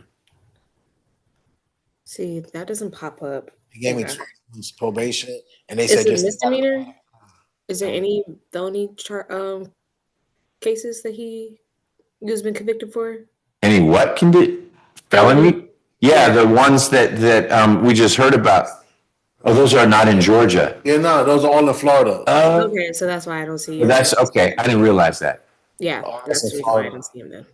Okay. All right, that would be why. Was there something more you wanted to add? You can probably see the FBI number on the booking screen. The first charge I ever caught in Georgia was that one in Coweta County. Oh, which was the misdemeanor where you got 12 That was months. the first charge I Okay, ever caught got in it. Atlanta. So you are on probation. It's misdemeanor probation out of Coweta, and the main sentence was don't ever come back to Don't ever come Coweta. back. That was it. No, it's Okay. not no check-in. He said, don't ever come back. I got 12 months not to. ever Okay, check. and all these things that I just heard about, It was in Florida. they're Florida. Yes, Okay, sir. that connects the dots. Ms. Rios, what do you want to share about Mr. Lee? I think you've heard a lot. Yes. I think the only additional is that he has a forklift license. He's had good jobs. It's just his mental health is stopping him from succeeding. He has schizophrenia, paranoia, depression, anxiety. So he's been struggling that for years. When he's good, he is doing well, like his wife says. And it's just that he hasn't had anything, a program to help him. It's just been prison. And then like she said, it just gets worse. So I'm hoping with the accountability court, that will be the thing that changes his life. So he can be a father to, he has 3 kids, the 18-year-old, and he has a 16-year-old and a 15-year-old. Okay. But it's asked that you accept the plea as negotiated. Mr. Lee, the 15 and 16-year-old, are those children with Ms. Lee or with someone With else? someone else. Sir. Okay, in Florida or in Georgia? Florida. In Florida, okay. How long have you and Ms. Lee been married? Last year, May. Okay, I got out of prison April last year, and I got married. okay. How long had you known Ms. Lee? Well, my firstborn is 18 years old, and I knew about 20 Oh, years. We got you got the 18-year-old together. So you just married very late in your relationship. married late, but it's Okay. like you just put it on paper, but we've been. You've known each other and been together for years and years. Okay. Is there a particular drug that you turn to when you are hearing voices or feeling a certain way? No, sir. Well, I may not have asked that well. I don't mean a medication that's prescribed, but what I'm understanding is that when you're not feeling right, you might use, I don't know if it's cocaine or meth or what. It really be like alcohol, and I used to have a bad problem on pills, like ecstasy pills. Okay. But like I didn't cut all of that out because of the just DCAB, working for DCAB, kind of they drug test you and stuff like that. So Sure. I could be on point. So Okay. But it sounds like DeKalb County ended up not working out. What Nah, happened? Because I got off my meds. Like I was on meds and I get off of it, and I be fighting against my wife when I'm supposed to be fighting with her. So she'll try to have me on my medication, and I'll be like, no, you just want me dazed out and stuff like that. So Okay. Why do you stop the meds? because it was kind of like tedious for me, like to be on the back of a dump truck and be kind of drowsy off the meds. Hmm? So I was. So the meds made you feel a little off. It made me feel a little all like I wasn't taking my time of working, doing stuff. So I just stopped taking. Do you ever talk with the doctor to say, could I get a different prescription to help with what's going on? Or you just decide these don't work and you It don't stop? work, and then I sometimes turn myself into like the psychiatric hospital. I've been in 3 psychiatric hospitals since I've been out here. So Okay. Ms. Rios, it sounds like it shouldn't be real hard for Mr. Lee to document his conditions for BHTC. Is it just there wasn't paperwork? I am unsure. I remember I emailed her about it because I was confused of why the acceptance, the attorney agreement said drug court. And she said, Ms. Ward said that he'll be transferred over once they're missing a couple of things. So I Okay. didn't know exactly what they were missing. Okay. All right. I got a question, sir. The time that I've been incarcerated, does that go towards the program, or does that? No, the program is not in custody, so you'll be out and about while you're in, what am I say? I'm gonna call it Hope Hall, because I don't know which of the 2 programs you're gonna be in. So I'm gonna tell you what your sentence is in a minute, and then you're gonna tell me what you want to do. But the program really doesn't start until you are there and start getting the treatment. And it's not one where I do 6 months of it. you actually progress through different phases, and you may move more quickly than some of your peers in one phase. You may move more slowly. If you relapse, that slows things down. If you're real good at doing the homework, that may make it go a little faster. But it's not like we say, hey, for 6 months, you're going to diet, and then we take you off the diet. It's you're in the program, and you work your way through until you graduate. And when you graduate, we celebrate that. But for some people, that is 18 months. For some people, it's 20 months. It is specific to the individual. So there wouldn't be any purpose in giving you credit for you having been in jail because you haven't been getting that treatment. Yes, sir. Does that make sense? Yes, sir. Okay. All right. Well, Mr. Lee, I find there's a factual basis for your 3 pleas. It sounds like when you aren't using your medication, things are scary for you, and they're particularly scary for your wife. I also find that your pleas are knowing and voluntary, meaning you've understood what we talked about and no one's forcing you to enter your pleas. Do you agree with that? Yes, sir. Okay. So you are getting mental health medication while you've been at the county jail? Yes, sir. Okay, and you've been taking it? Yes, sir. All right. And that medication doesn't make you so drowsy or confused that you don't know what we're talking about? No, sir. All right. Well, maybe this is what you should be taking on the outside if it doesn't make you feel bad. I was thinking the same thing. Yeah. Make sure you know what the scripts are. In fact, you will be discharged when you go into drug court. The order that I sign or that Judge Krause will sign will say, please send Mr. Lee with 30 days worth of his prescription. That way we'll all know, hey, this is what you got. We can connect you with Grady or Mercy Care or someplace so you can get more of the same. Yes, sir. Thank you. You're welcome. It's not me, but you're welcome. Ms. Rios, can someone in my office sign the 3 indictments for you? Yes, sir. Ms. Willingham, can we sign for you? Yes, sir. And Mr. Lee, can we sign your name to the 3 indictments indicating your guilty plea to everything except for the 1 count that's being dismissed? Yes, sir. All right, we'll do that. So Mr. Lee, in 25 SC 003668, I'm sentencing you on count 1 to 8 years to serve 6 months with the balance on probation. Nope, it's going to be 3 years to serve 6 months with the balance on probation. Count 2 has to be 5 years and has to run consecutive. That'll be 5 years probated. And count 3 will be 3 years to serve 6 months, balance probated. So total sentence in the case ending in 668 is 8 years to serve 6 months, balance on probation.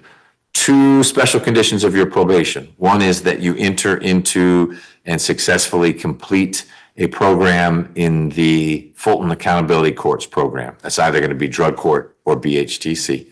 And number 2, until it's modified, no contact at all, any way, shape, or form with Shante Lee. Yes, sir. Calling, no writing, no texting, no carrier pigeon, nothing. Yes, sir.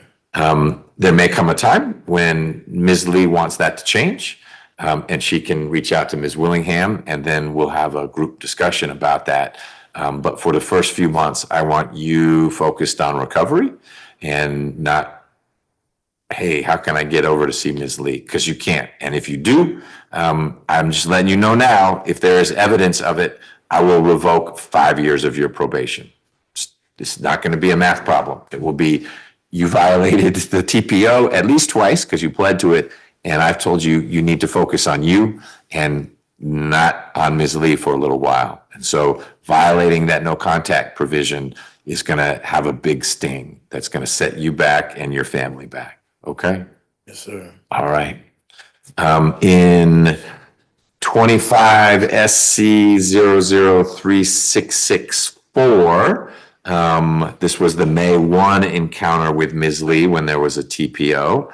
I'm sentencing you to 8 years to serve 6 months on both counts. They will run concurrently with each other, and all 3 of your cases are running at the same time. And finally, in the case ending in 665, that's the May 13th or 14th encounter with Ms. Lee while there was a temporary protective order. Count 3 has been dismissed. Counts 1 and 2, your sentences are 8 years to serve 6 months with the balance on probation. And in both those cases, 664 and 665, Same two special conditions. Enter into and complete one of the accountability court programs and no contact with Shantae Lee. Okay? Yes, sir. Where you will get credit for the 140 days you've served is towards that 6 months. I am going to have you stay in custody a little bit longer so we can sort out which program you're going into. I'll be working with the accountability court folks to find out what is it they need to figure out. Is it BHTC or drug court? Also, I think that what you are pleading guilty to is serious enough that that's a bare minimum of a custodial sentence, just to drive home the point that no contact means no contact. Okay? Now, the sentence that I imposed is a little more severe than what Ms. Rios negotiated, because you wouldn't be going into an accountability court program right away. I got a little more time, measurable in weeks, before we'd get you into one of the accountability court programs. But as Ms. Willingham told you at the outset, you have the right to withdraw your plea if you want to, because this sentence is marginally more severe than what Ms. Rios negotiated on your behalf. So I want you two to talk for a second to see, no, I'd rather go to trial, in which case you're going to stay right where you are, not meaning standing here in court, but sitting in jail until we can try one or more of these cases, or we can go forward with a plea. Okay? Yes, sir. You guys talk and let me know. And Ms. Smith, I think the remaining cases are yours. I have to hop on our bench meeting in a minute. So we will reconvene 1:30. Does that work? Yep. Okay, I think we had said, well, something's happening at 2, but we'll do 1:30. So we have to hear what Mr. Lee wants to do, and then we'll pop back up at 1:30. You're welcome to hit via Zoom, or you can be here in person. But 1:30 for our remaining cases, which I think is Gadsden and Pearson. Yeah, that's correct. And then there may be some walk-in who has a bench warrant. McGlone. But Ms. Rios may know about that. We'll see. But he also, and I told Ms. Rios, I don't know if she's had an opportunity to explain to him, he also has a bench warrant in state court because he was supposed to be over there for trial. Oh, okay. And he has a new case that got transferred to us. Correct. Okay. Well, we'll see if he shows.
We would like to move forward, Your Honor. Okay, then we will do that. Mr. Lee, there is a probation officer on our Zoom call. She's going to talk to you in just a second about reporting to probation, but what she's telling you about only applies after you've finished the accountability court. She's going to give you reporting instructions.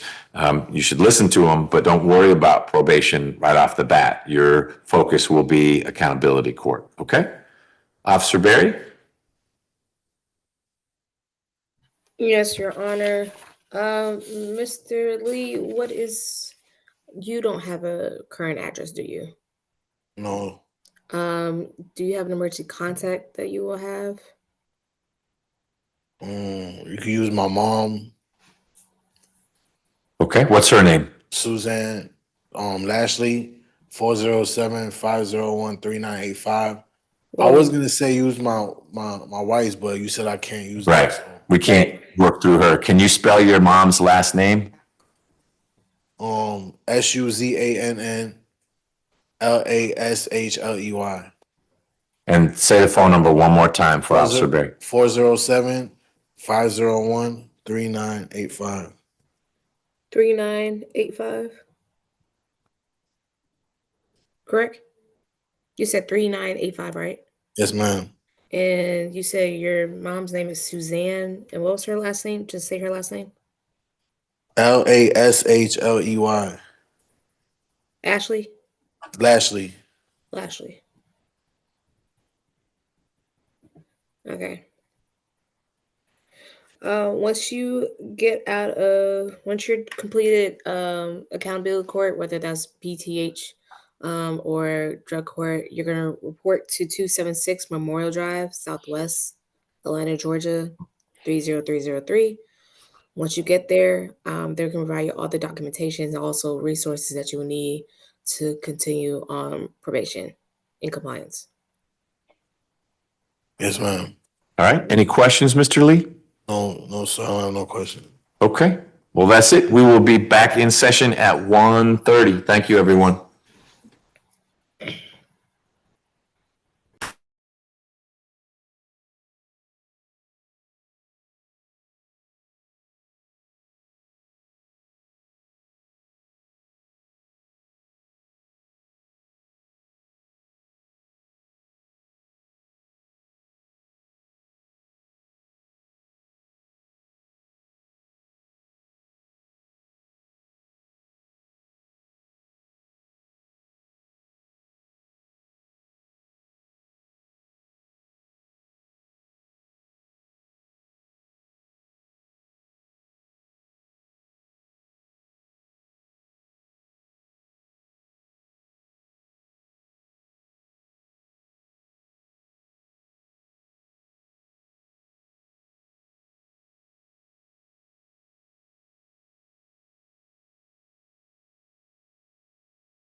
All right, Ms. Rios, do you have a particular order in which you want to go? Well, let's just follow the calendar. So Pearson is next, please. Get the, sharing by comparison. I did.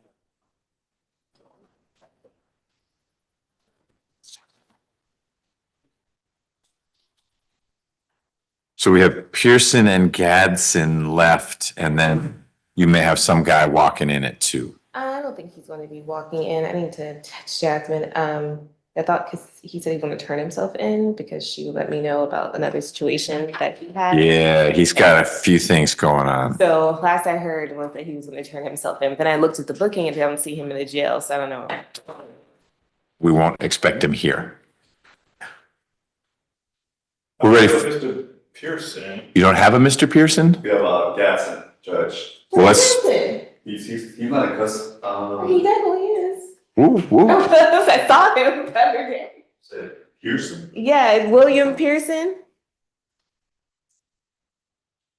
How many people are back there? There's 4 total. So I should have 2. Because 3 came out and took a plea, and then we got that one person. Because he was left. definitely on the calendar. Do you have him on the calendar? Yeah.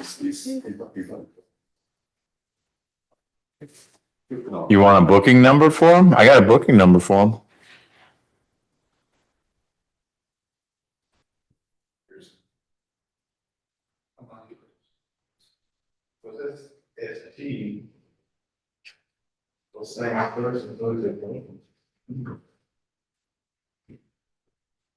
I've got him in 2 South 314.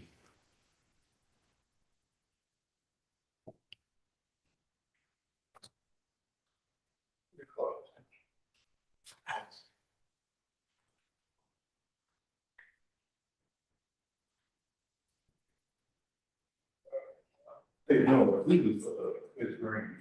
What, do you have a William Pearson? Or McBurney?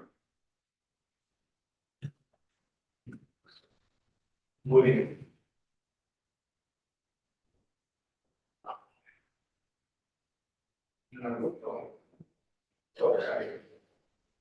Are you able to check the form? Mr. Gadsden, we spent a little time with recently. He just, the bond modification, I guess, didn't get him where he needed to be. Okay.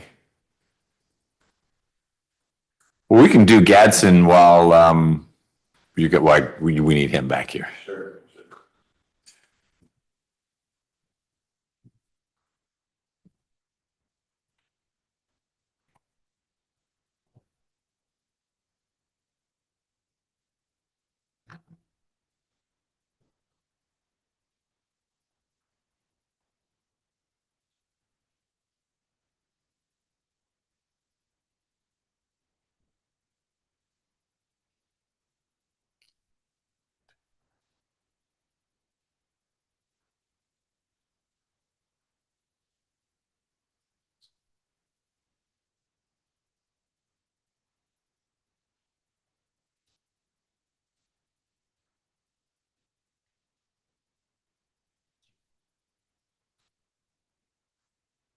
I talked to Ms. Ward about Mr. Lee. She said you could hold off for a second on signing the order that she sent. I'm trying to the jail didn't have a note of his mental health, but his wife. They're giving him all those meds. I know, that's why I said, she was like, that's still not enough. They have to have like specifics. But I reached out to his wife and she didn't have the documentation, but she had where he went. So I'm gonna see if Ms. Ross can maybe get him the HIPAA to get it. Okay. It'd be better if he could just start in. Yeah, I think that's the main Right. issue. Yeah, and that's another reason I built in a little. More time. Yeah. That and all that stuff was scary. Yeah.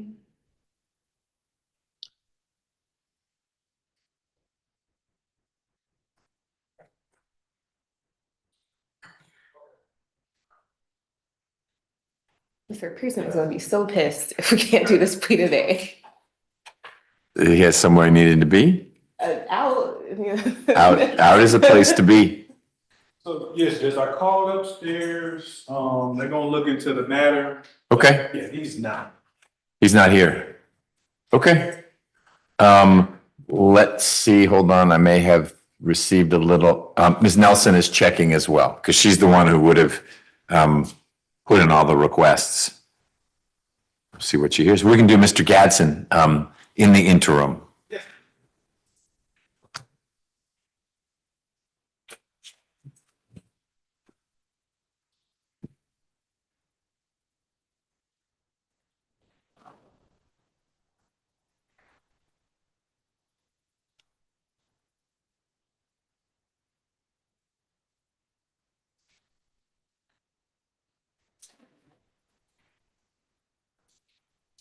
Let's stand next to the attorney and faces it. Mr. Adams. How are you? Good, how are you? Hello, Mr. Gadsden. How you doing, Your Honor? Once again, I see you. Once again, it hasn't been all that long. We're going to get on the record in your case. It's 25 SC 005-535. You're here with Ms. Rios in court. We have Ms. Smith as the prosecutor. Excuse me. Mr. Gadsden, Ms. Rios tells me that you are prepared to enter a plea in your case now. Is that correct? That's correct, Your Honor. Okay, for that to happen, Ms. Smith needs to put you under oath, after which she'll ask you questions about you and your case and your rights. You need to answer those truthfully. You also need to let me or Ms. Rios know if you've got questions of your own. Will you do that? I will, Your Honor. Excellent. Then we will get started. Ms. Smith? Mr. Gadsden, can you raise your right hand? Do you swear or affirm that the testimony you shall give in the matter currently before this court shall be the truth, the whole truth, and nothing but the Yes. truth? Yes, ma'am. You can lower your hand. Please state your true, correct, and legal name for the court. Clifford Gadsden. At this time, are you taking or under the influence of any alcohol, drugs, or medicine? No, ma'am. And is there any medication that you would normally take that you haven't been given this morning? No, ma'am. How old are you and how far have you gone in school? I'm 65 years old. I graduated and I have 2 years of college. Are you able to read, write, and understand the English language? Yes, ma'am. Do you understand that you are being charged with the following offense in this indictment, which is terroristic threats and acts? Yes, ma'am. Do you understand that you have the right to plead either guilty or not guilty to these charges? And if you plead not guilty or remain silent, you may receive a jury trial. Yes, ma'am. Have you reviewed the waiver of rights form with your attorney? Yes, ma'am. And have you had enough time to speak with your attorney about all of the facts and circumstances known to you regarding the charges in this indictment? Yes, ma'am. Do you need more time to discuss your case with your attorney? No, ma'am. And are you satisfied with her services? Yes, ma'am. Counsel, do you waive the formal reading of this indictment and any and all defects in this indictment for the purposes of this plea? Yes. Mr. Gadsden, do you remember being arrested on these charges? Yes, ma'am. And the state is unaware of any outstanding warrants related to these charges. Are you or counsel, are you aware of any outstanding warrants related to these charges? No.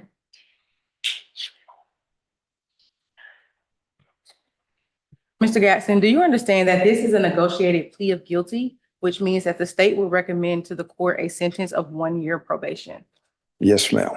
Do you also understand that the court does not have to accept that recommendation and that the court can sentence you on the maximum of this charge? Yes, ma'am.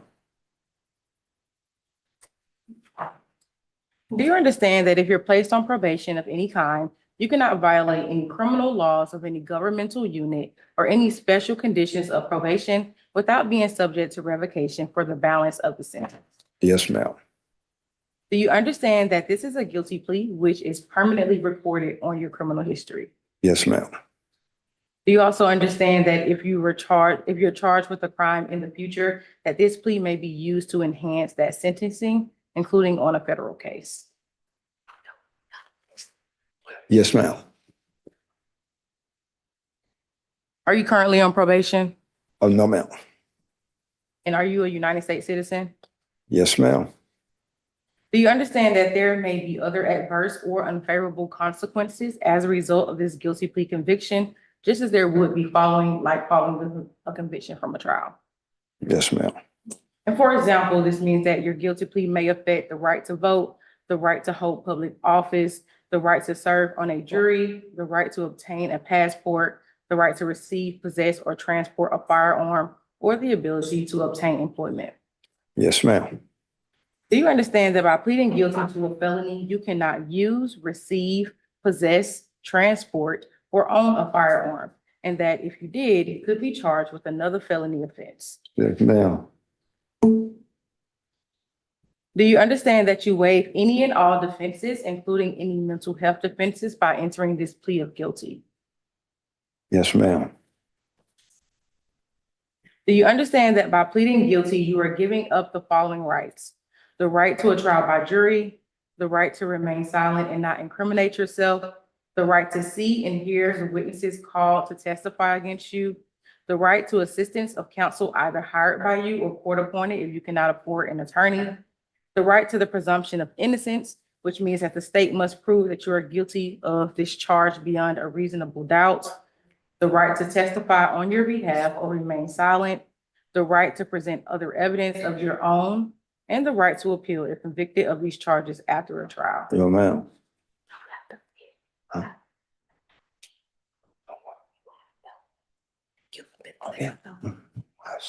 Oh, It's okay, keep it. 20. It's okay.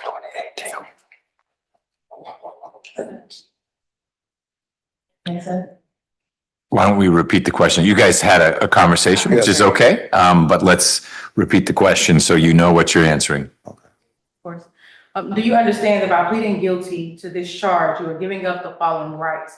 The right to a trial by jury, the right to remain silent and not incriminate yourself, the right to see and hear the witnesses called to testify against you, the right to the assistance of counsel either hired by you or court appointed if you cannot afford an attorney, the right to the presumption of innocence, which means that the state must prove that you're guilty of this charge beyond a reasonable doubt, the right to testify on your own behalf or remain silent, the right to present other evidence of your own, and the right to appeal if convicted of these charges after a trial. Yes, ma'am. Counsel, are you satisfied that your client understands these rights that they'll be waiving by pleading guilty to this charge? Yes. Mr. Gadsden, has anyone forced, threatened, or promised you anything for you to enter into this guilty plea? No, ma'am. As to indictment 25-SC005535, how do you plead to count one, terroristic threats and acts? I plead guilty, Your Honor. Yes, ma'am. Is this guilty plea freely and voluntarily given with full knowledge of the charge against you? Yes, ma'am. Do you understand that you have 30 days in which to appeal your conviction based on your plea today? Yes, ma'am. Do you also understand that you have until the end of this term of court or 30 days, whichever is later, to move to withdraw your? Yes, ma'am. And do you also understand that you only have 4 years from today for felony charge to file a habeas corpus petition challenging the voluntariness of this guilty plea? Yes, ma'am. Thank you. Your Honor, if this case were to proceed to trial, the state would show that on July 19th, 2025, Officer Santiago responded to a call regarding criminal trespass at 123 Marietta Street Northwest, my apologies, Atlanta, Georgia, 30303. Upon arriving, the officer spoke with the victim, Shamilis Dingle, that's spelled Shimelis, last name Dingie.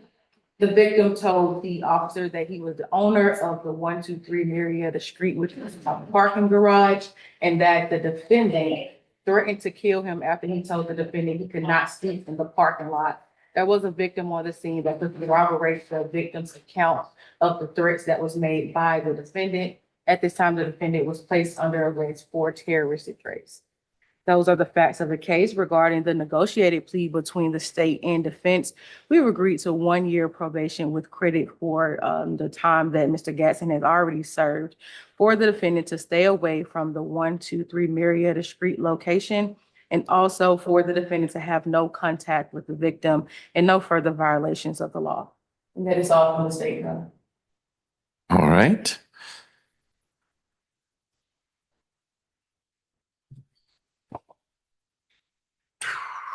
What do we have in terms of criminal history, sir? 31 cycle, 2011 in auto conviction. That was for financial transaction card theft conviction. 1998 VGCSA conviction. 1988 as assault conviction. And 1982 burglary. All right, thank you so much. Ms. Rios. Yes, Your Honor. Mr. Gladson is 65 years old. He served in the military for 10 years, Marine, right? Yes. And Marine. He was supposed to be getting out to take care of his wife, but his kids came and got her, and now she's in New York. So now he's homeless, but he has an appointment with PAD on the 11th, so he should be able to go there. In the meantime, he was gonna go to Fort McPherson, but the government shut down. So he'll have to go Yeah, there. so I have to find some place to go. Because that's where I was at, Fort McPherson. You were at Fort McPherson. Yes, And they have housing for veterans there? yes. Okay, Yeah, I was also there for therapy. okay. You were in the Marines for 10 years, and you may have told me at the bond hearing, were you deployed overseas? Yes, I did 2 tours. Where? And Fallujah in Iraq. Okay. And it's Veterans Day coming up. Tuesday is Veterans Day. Indeed, it is. That's the 11th, when you've got your appointment at PAD. Yes. Your wife is not well? Is that why her kids came to get her? Yeah, they came and got her because she had failed, and I had just recently talked to her Sunday, and she think I'm out of the country. But I told her, I said, no, I'm not out of the country, but I told her I'll be going to court soon, and I should be getting out, hopefully, That you should be getting out? Yeah. Okay, but she's not in custody. She is with her kids now The in New kids came York? and got her. New York City or where in New York? Rochester, New York. Okay. And has she stayed with them before? Of course. See, one of her daughters, she was here, and we lived in Myrtle Beach, South Carolina. Okay.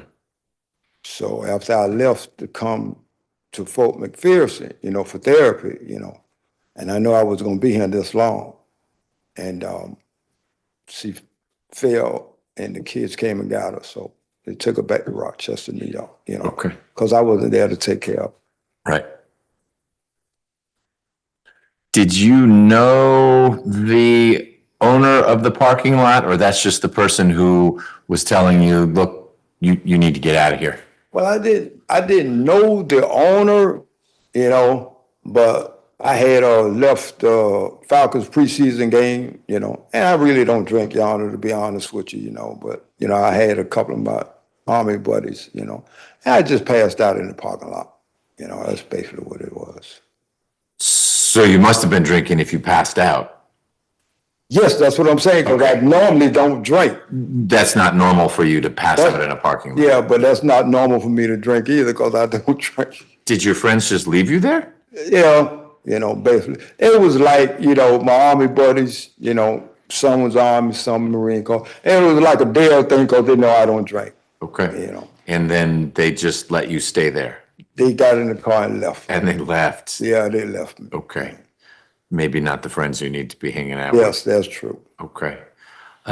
Is your plan to get up to New York, or you're just waiting for Fort McPherson to open back up? I'm actually really waiting for them to open back up, And by me, I told my wife that I'll probably be on a year probation, what I'm saying?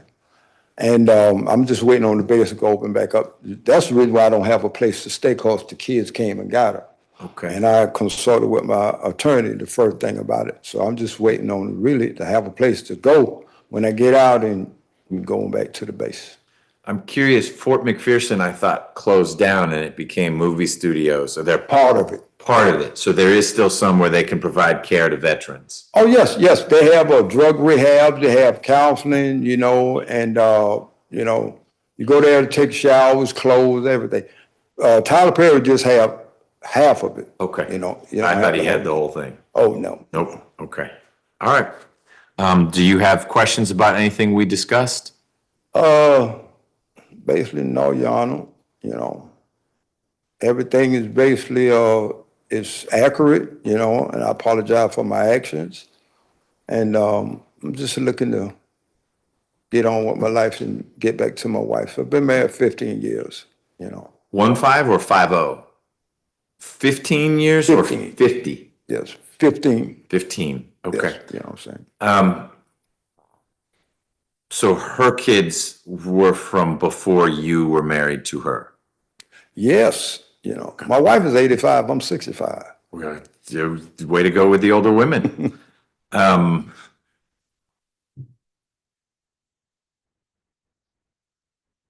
Tell me what you know about the PAD program. Well, what I know about it is that they give you a place to stay, you know, and they provide other things for you, you know.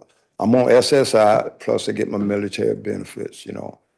And I have 2 surgeries coming up, you know. Okay. And was Fort McPherson going to help you navigate that or? Yes. Okay. Yes, on part of my cervical, my insurance, it pays for it. Okay. You know. Where do you think you'll stay if you get out tomorrow? If this goes through, you could get out as early as tomorrow, and PAD, you don't have an appointment till next Tuesday. I'll be going to the Salvation Army. Okay, you've already thought of a place and that's a safe enough place for you to be. Yes. Okay. Salvation Army, you know. It's $10 a night. I can afford that. Okay. So you have a bank account? That's where your SSDI goes? Yes. Okay. Yes. All right. Well, Mr. Gadsden, I find there's a factual basis for your plea about what happened with you and the parking deck owner, and that your plea is knowing and voluntary, so I will accept it. Ms. Rios, can someone in my office sign the indictment for you? Yes. Ms. Smith? And Mr. Gadsden, can we sign the indictment for you indicating your guilty plea? Yes, Your Honor. All right, we'll do that. I am going to sentence you to 1 year to serve 3 months. And the balance will be on probation. So that is 9 months probation instead of a full year. Special condition of probation number 1 is that you stay away from the parking deck at 123 Marietta Street. Will do. And 2, no contact with the gentleman who is the owner, the person that you ended up interacting with in a way that got him pretty scared. Will do. I think that's it. Can we wait for fees, Your Honor? Yes, that's a good question. Before I get to that, it sounds like you're planning on staying here for at least a while because you need to get the care and attention at Fort McPherson rather than Yes. heading up to New York. Yes, because I have 2 more claims in, so I have to take care of. Okay, that's good. Because while you're on probation in Georgia, you actually can't go move to another state. I understand that. Okay. All right. Then I think we're all aligned here. I will waive your probation supervision fees while you are on probation, given that you are supported by government benefits. Thank you. You're welcome. I think that makes sense rather than just pushing money from one government entity to another. I think that is it. Let me, if you don't have any questions, and Ms. Rios, you don't have anything else? No, Your Honor. Ms. Smith? Let me have you talk with Officer Barry. She's going to be on the screen. She just waved her hand there.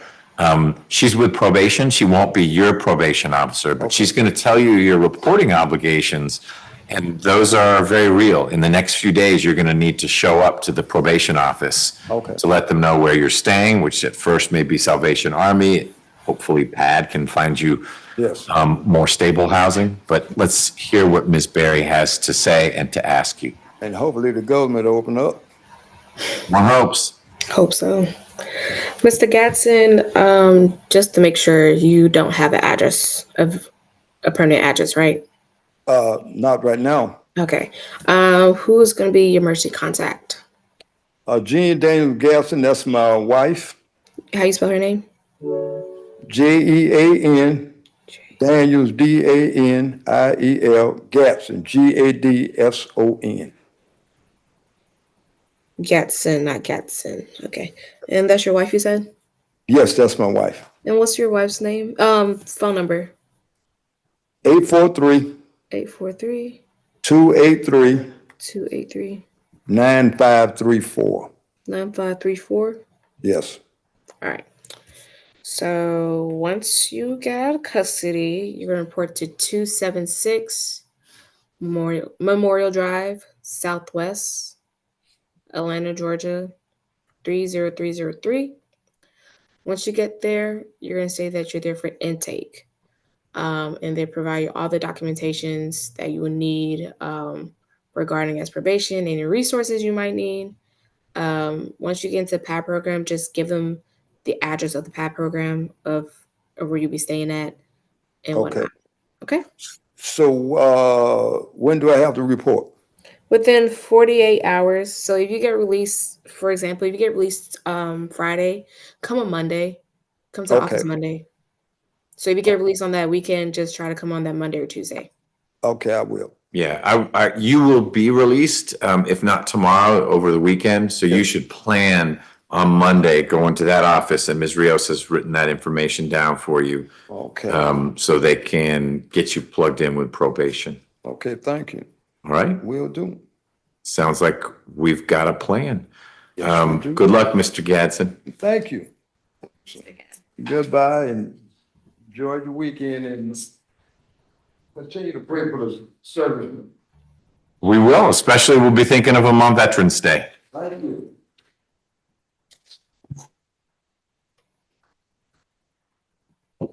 So, Any word on Mr. Pearson? Not that I know, that's, my sergeant, if you got something. Judge, can you check your teams, please?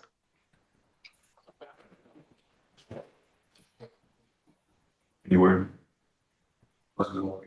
yes, if we could get them on Zoom, would you two be able to do the plea? Okay. I think Ms. Nelson is seeing if someone at the jail can get them into a Zoom booth. I'm good till 3. I have to hop on a different Zoom at 3. Ms. Nelson, do you think it would be in the next half hour-ish? I hope so. Let me reach out to him now. Okay.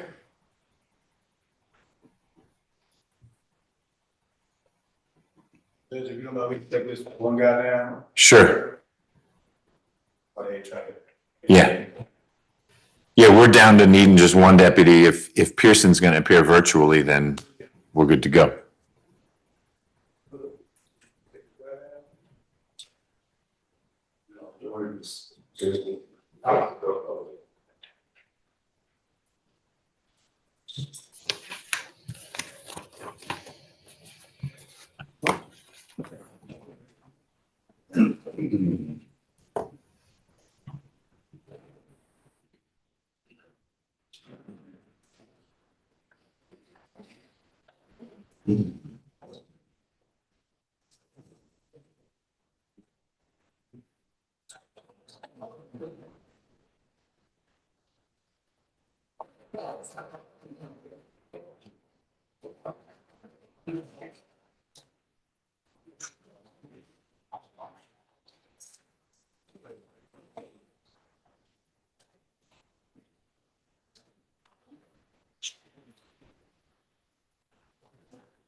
So Ms. Smith, are you getting settled in? I am. Yeah? Good. Ready for the upcoming trial calendar? Getting as ready as I can. It's Good. it's a good experience, especially dealing with a lot of the cases, not knowing how they're gonna go, making the offers, so. Okay. Well, we had 3 speedies added to it. Ms. Wood is, well, one is not Ms. Wood, but the other 2 are. That's often a sign of state doesn't have a great case and is making an unreasonable offer as you're working through all that. But we will obviously have to prioritize those as we look to what's going to go out for that week. I had been thinking we might get to the murder, or there's a pretty serious child sex crime. Well, the allegation is serious. So one of those 2, but they have to get in line behind the speedies if they're not otherwise resolved. So one is with a lawyer I don't know. And then we've got 2 with Ms. Wood.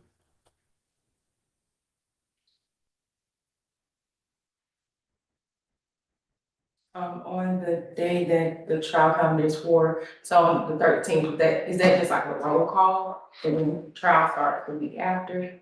Correct. But it's not just a roll call. We will likely take a bunch of pleas that day because that's when defense attorneys and their clients like, we're at the end of the road here. We either need to be ready for trial or we need to work it out. And so even if you've sent offers, they're going to say, Judge, could we pre-try it? And they're going to want to try to get a different offer from you. And it may be that they end up going with what you had offered before, or you guys reach some middle ground.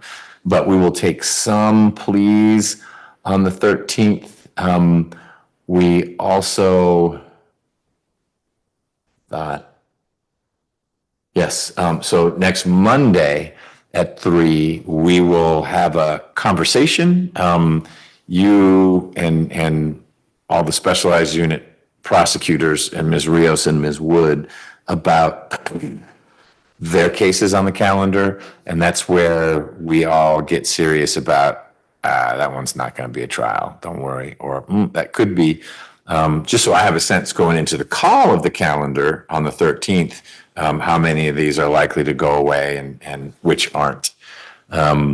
So the 10th is sort of planning, and that's a little more of a roll call. We don't have any of the defendants here. I just will say, all right, position 1, let's pretend this was the calendar. Ms. Rios, Pearson, are you ready to go on that? And she'd say, I'm ready. And then you'd say, oh, Judge, the detective is out of town, or we're ready too. Okay, has there been an offer yet? Is this likely to resolve? And Ms. Rios will say, only if the state makes a more reasonable offer, or whatever the posture is. And we'll just march through each of those. And that's when I will ask you, hey, there are 5 of these cases that have your name on it that sound like are not going to work out on the 13th. Which are you wanting to do first? I don't make position 1 go out first. Now, if there's something specially set, I will do that. And here there's the equivalent of a special setting with the speedies. And so that's what will go first. But assume there were no speedies, but there were still 5 of your cases where the defense said, we're ready, and my client's not entering a plea, then I'd ask you on that 10th, when we've gone through the calendar, all right, well, Ms. Smith, what are like the first 3 you'd want to try, and in what order? You'd say, we're definitely ready on this, and I'll be ready on all of them if I have to be, but I'd like to do this, this, and this. Then we see what happens on Thursday, and some of the things that people said won't be a plea will be, and some of the things that we thought would be a plea aren't. And then I sent an email out soon after whatever happens on the 13th is done. It says, here's who needs to come in for the trial calendar and in this order. So you would then know, oh, look at that.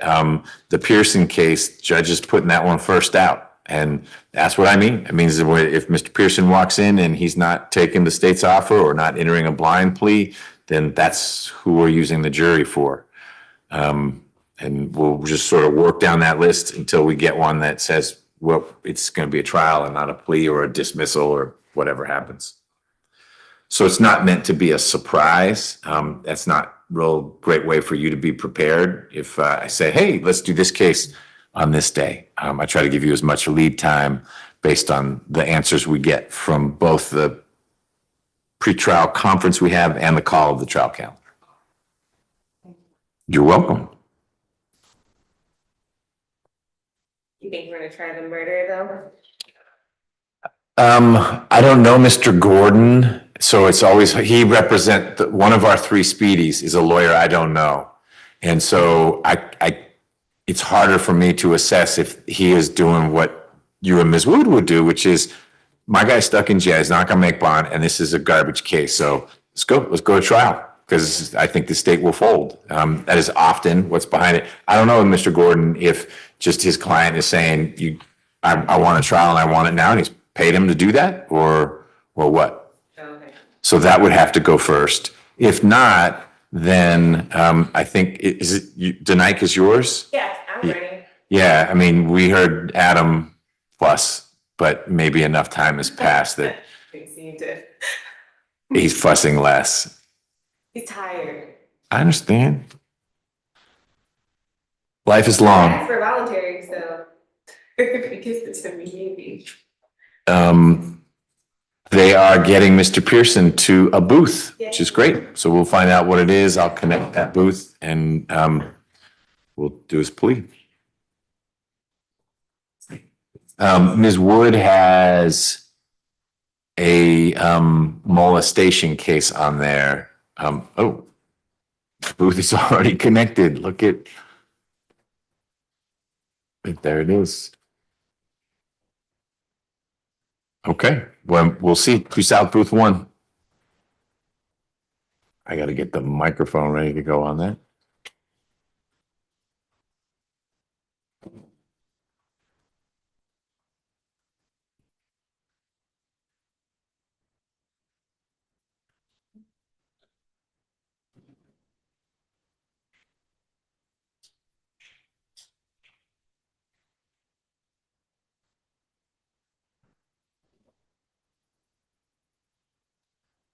But Ms. Wood has one that is a Spanish-speaking defendant that we could do if Denike doesn't go.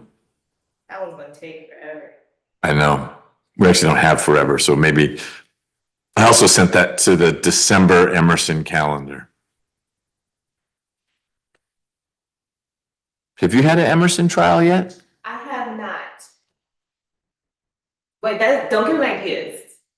Yours aren't on there. One of them is, I sent Hairston and this Mendez child molestation case. Your number will. It might not be too bad to be on that trial calendar when I have a really bad case, because it's on YouTube.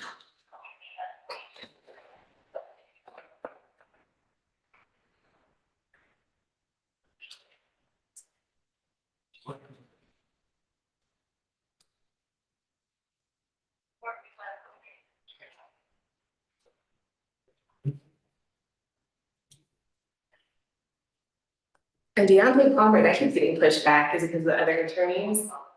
That's the 3 defendant case. Now, when I looked last since February. Really? Yeah. We contemplated having it on, so December is just this one specially set calendar.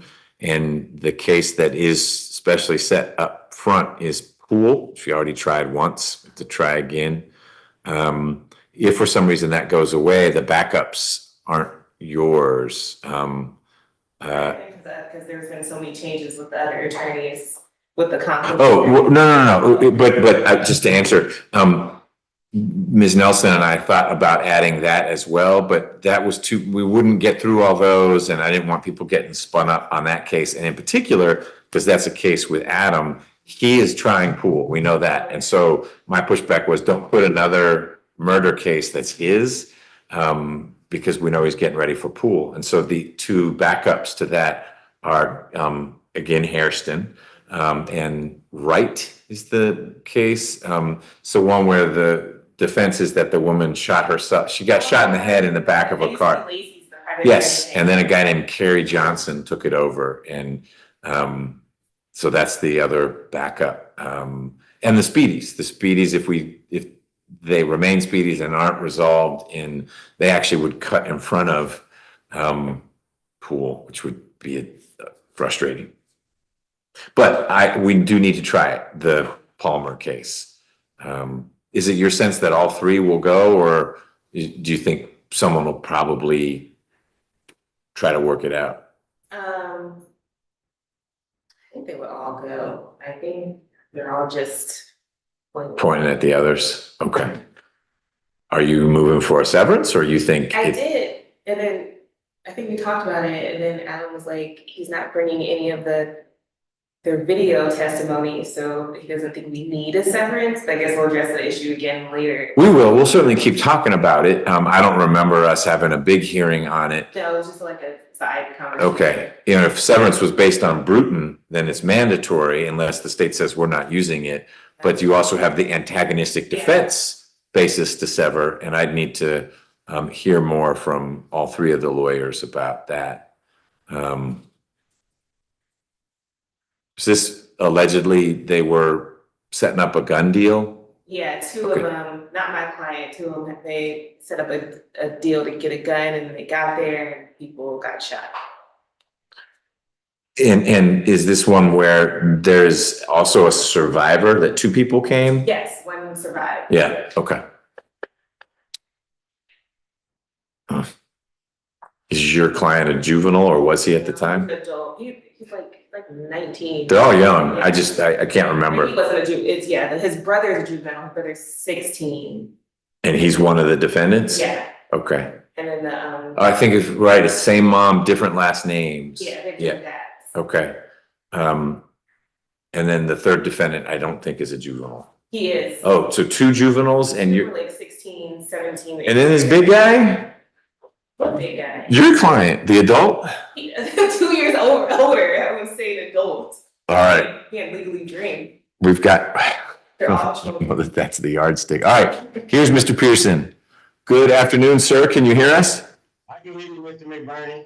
Great. You been blowing me up? Have you been calling me to try to let me know? That was you? Okay, I should have answered. I hear his voice. All right, well, Mr. Pearson, I'm grateful to the folks at the jail for getting you in the booth. You were supposed to be brought over today, but we had a little miscommunication.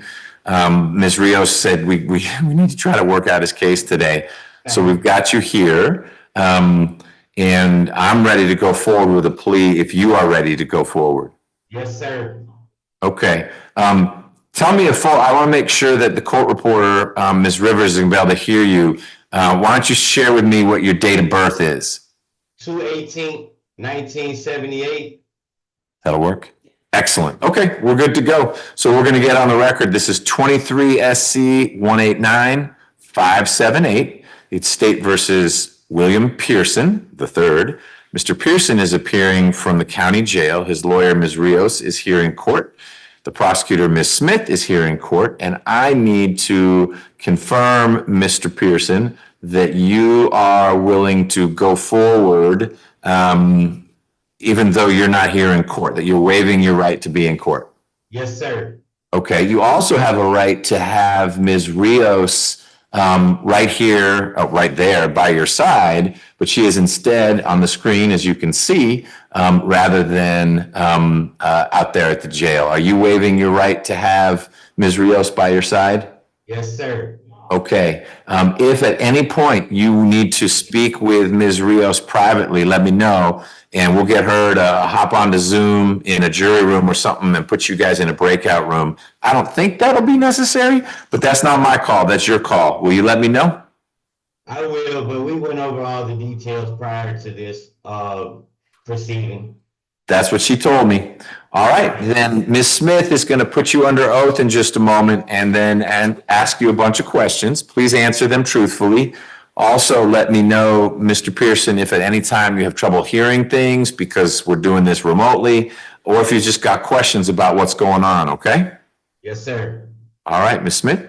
Yes, I see that you already have your hand raised. Do you swear or affirm that the testimony you shall give in the matter currently before this court shall be the truth, the whole truth, and nothing but the truth? Yes, ma'am. So help me God. Okay, you can lower your hand. Please state your true, correct, and legal name for the court. William Wesley Pearson. Are you at this time taking or under the influence of any alcohol, drugs, or medicine? No, ma'am. And is there any medication that you would normally take that you haven't been given this morning or this afternoon? No, ma'am. How old are you and how far have you gone in school? 47 years of age, GED. Are you able to read, write, and understand the English language? Yes, ma'am. Do you understand that you are being charged with the following offenses? Count 1, theft by taking, and count 2, criminal damage to property in the second degree. Yes, ma'am. Do you understand that you have the right to plead either guilty or not guilty to these charges? And if you plead not guilty or remain silent, you may receive a jury trial. Yes, ma'am. Have you reviewed the waiver of rights form with your attorney? Yes, ma'am. And have you had enough time to speak with your attorney about all of the facts and circumstances known to you regarding the charges in this indictment? Yes, ma'am. Do you need more time to discuss your case with your attorney? No, ma'am. And are you satisfied with her services? Gratefully satisfied. Did you say vaguely satisfied? Gratefully. Greatly satisfied. Okay, just so the record's clear, it was greatly satisfied. Yeah. Counsel, do you waive the formal reading of the indictment and any and all defects in the indictment for the purposes of this plea? Yes. Mr. Pearson, do you remember being arrested on these charges? Yes, ma'am. The state is unaware of any outstanding warrants related to these charges. Do you know of any outstanding warrants related to these charges? No, ma'am. Counsel, do you know of any outstanding warrants related to these charges? No. Mr. Pearson, do you understand that this is a negotiated plea of guilty, which means that the state will recommend to the court a sentence of 3 years probation for each charge for them to run concurrent? Yes, ma'am. But do you also understand that the court does not have to accept that recommendation and they can sentence you up to a maximum on each charge and can run those sentences consecutively, meaning one after another? Yes, ma'am. Do you understand that if you are placed on probation of any kind, you cannot violate any criminal laws of any governmental unit or any special conditions of probation without being subject to revocation for the balance of the sentence? Yes, ma'am. Do you understand that this is a guilty plea which is permanently recorded on your criminal history? Yes, ma'am. And are you currently on probation? Yes, ma'am. Okay. Do you understand that since you are currently on probation, that this case could revoke your probation that you're currently on? Yes, ma'am. Do you understand that if you're charged with a crime in the future, that this plea can be used to enhance the sentencing, including on a federal case? Yes, ma'am. Do you understand that there may be other adverse or unfavorable consequences as a result of this guilty plea, just as there would be following a conviction from a trial? Yes, ma'am. Do you understand that this guilty plea may affect your right to vote, the right to hold public office, the right to serve on a jury, the right to obtain a passport, the right to receive, possess, or transport a firearm, or the ability to obtain employment? Yes, ma'am. Do you understand that by pleading guilty to a felony, you cannot use, receive, possess, transport, or own a firearm? And that if you did, you could be charged with another felony offense? Yes, ma'am. Do you understand that you waive any and all defenses, including any mental health defenses, by entering this plea of guilty? Yes, ma'am. Do you understand that by pleading guilty, you are giving up the following rights: the right to a trial by jury, the right to remain silent and not incriminate yourself, the right to see and hear witnesses called to testify against you, the right to the assistance of counsel either hired by you or court appointed if you cannot afford an attorney, the right to the presumption of innocence, which means that the state must prove that you are guilty beyond a reasonable doubt for each charge, the right to testify on your own behalf or remain silent, the right to present other evidence of your own, and the right to appeal if convicted of these charges after a trial. Yes, ma'am. Counsel, are you satisfied your client understands these rights that they'll be waiving by pleading to these charges? Yes. Mr. Pearson, has anyone forced, threatened, or promised you anything for you to enter into this guilty plea? No, ma'am. As to indictment 23 SC 189578, Mr. Pearson, how do you plead to count 1, theft by taking, and count 2, criminal damage to property in the second degree? Guilty. Is this guilty plea freely and voluntarily given with full knowledge of the charges against you? Yes, ma'am. Do you understand that you have 30 days in which to appeal your conviction based on your plea today? Yes, ma'am. Do you also understand that you have until the end of this term of court or 30 days, whichever is later, to move to withdraw your plea? Yes, ma'am. Do you also understand that you have only 4 years from today for a felony charge to file a habeas corpus petition challenging the voluntariness of this guilty plea? Yes, ma'am. Thank you. Your Honor, if this case were to proceed to trial, the state would show that on July 19th, the state would show that on December 9th, 2021, that the Atlanta Police Department and Officer Amanda Craig was dispatched to Johnny Groceries and Deli Store that's located at 911 Joseph E. Boone Boulevard, Atlanta, Georgia, that's in Fulton County, in response to a call about 3 people who had pried open a gambling cash machine and stole $2,504. When they arrived to the store, the manager showed the police officers the surveillance cameras of the 3 people that came into the store, damaged the machine, and stole the money. On that day, the defendant was not arrested. However, on the next day, he did return back to the store, where the clerk then called the police officers to notify them that the defendant was in the store again. Police officers responded and arrested the defendant for damaging that gambling machine, taking the money out of the machine. At that time, like I said, he was placed under arrest and sent to the jail. Okay. And those are the facts of the case regarding the negotiated plea between the state and defense. We've agreed to 3 years of probation, both for count 1 and count 2, to run concurrent, for the defendant to stay away from the Johnny Store Groceries and Deli, which I now believe is no longer there. It's not an actual location. Also for the defendant to complete an anti-theft course, 75 community service hours, and take a drug and alcohol evaluation with treatment if necessary. And that'll be all from the state, Your Honor.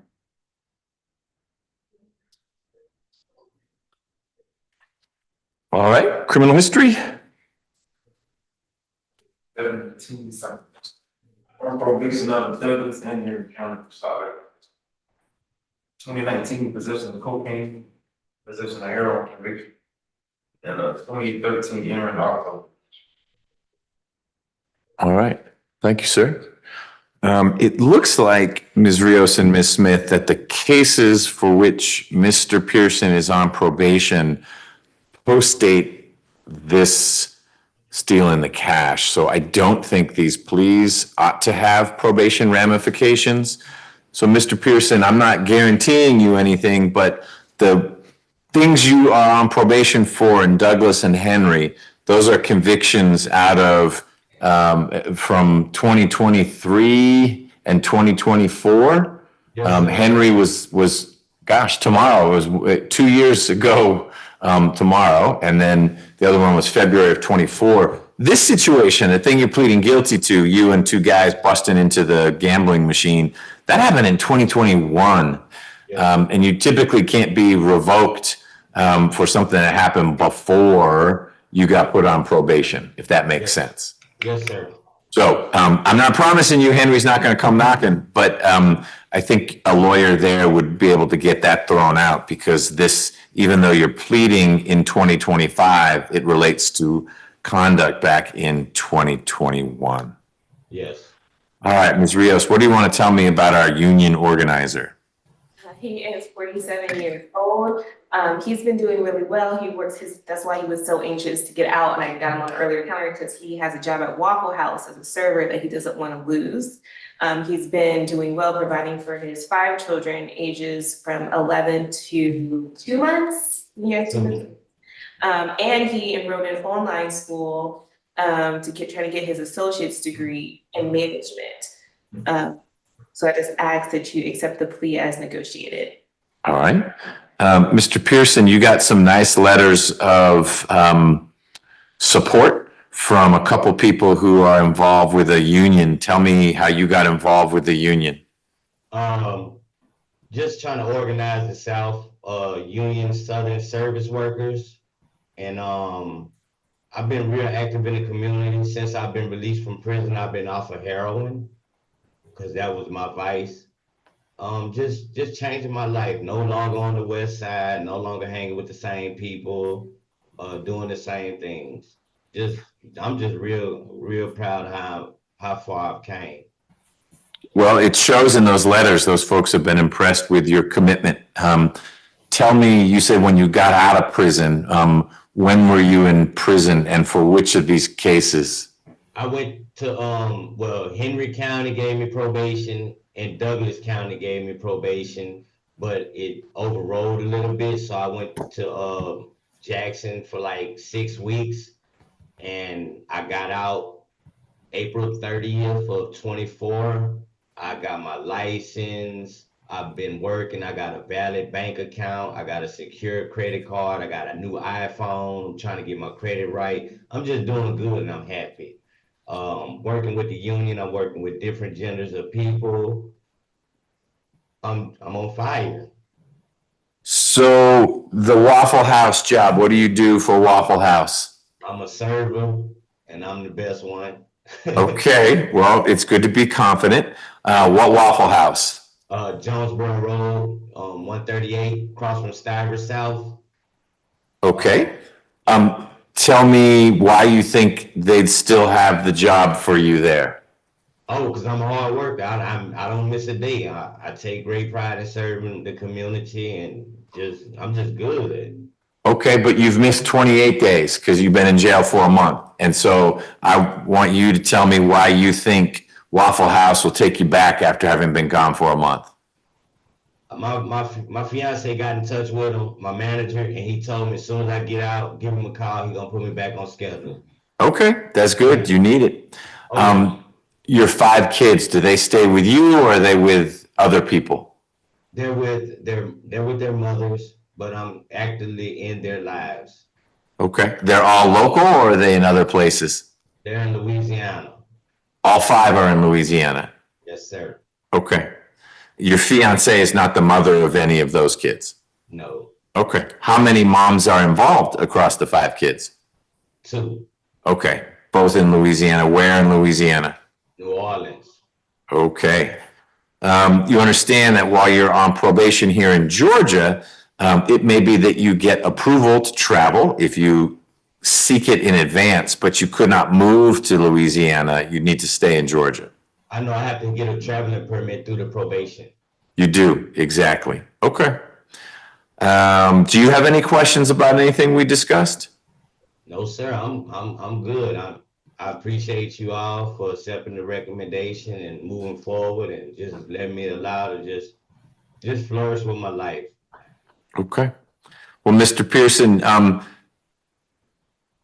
did you know the 2 guys who helped with this machine?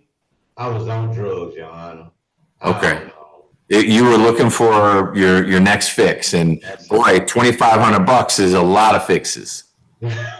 Yeah, but I had a gambling habit, all kind of habits. So I'm just glad that chapter of my life is behind me, and this is behind me. Okay. Well, I hope that you're able to do that. It's not easy to do, but you seem pretty focused on doing that, and I hope that's how it plays out. I find a factual basis for your plea, and that your plea is knowing and voluntary. No one's forced you into this plea. You've understood what we've been talking about. Ms. Rios, can someone in my office sign the indictment for you? Yes, sir. Ms. Smith? Yes, Judge. And Mr. Pearson, can we electronically sign your name showing your guilty plea? Yes, sir. Yes, sir. Done. We'll do that. Are you an actual card-carrying member of the union, or you just pretend to be one? No, I'm an actual member of the union, USSW. You gonna see me? Okay. No, I believe you. You don't need to be picketing. I want Waffle House to be open. I don't want there to be like a strike or something. No. Well, Mr. Pearson, I am going to sentence you on count 1 to 3 years to serve 1 month. And count 2 is 3 years to serve 1 month. Those counts will run concurrently with each other. You'll get credit for the time that you've served. The balance is on probation. You have 3 special conditions of probation. 1 is that you'll complete 75 hours of community service. Those need to be completed in the first 9 months of your probation. All right. Number two, you take an anti-theft course. You'll do that within the first 6 months of your probation. And within the first month of your probation, you will get with a medical professional who will perform a drug and alcohol abuse evaluation. And if that person recommends any treatment, AA meetings or this or that, that treatment will become part of your probation. Okay? Yes, sir. And that's it for the conditions of probation. If you, after 2 years from now, so that would be November 7th of 2027, have stayed out of trouble and taken care of all your requirements, we can close out your case early. That'll be your behavioral incentive date. It may make sense to close this one out. You are on probation out of Henry and Douglas for a while after that, but you at least could get this one off your back if you do well over the next 2 years. Okay? Yes, sir. Ms. Smith, anything else in connection with Mr. Pearson's case? Ms. Rios? All right, so Mr. Pearson, you're gonna see, I'm gonna add so that it's easier to see on your screen. There is Officer Berry. She is with probation. She's going to give you some probation reporting instructions that are important because you're going to get out in the next few days. Alrighty. Mr. Pearson, what is your address? 6218 Hickory Lane Circle, 1618 Hickory Lane Circle, Union City, Georgia. Hickory Lane Circle, Union City. Is it an apartment or a house? It's a house. What's the zip code? 30291. And you said 1618 Hickory and not 1680. No, it's 6218. 6218. See, wait, let me get the white out. 6218. There you go. Emergency contact. Wynomi Clayton. What's her name? Wynomi, Wanomi. Clayton. 404 960 7277. And what's the relationship? Fiance. Okay. How'd you guys meet?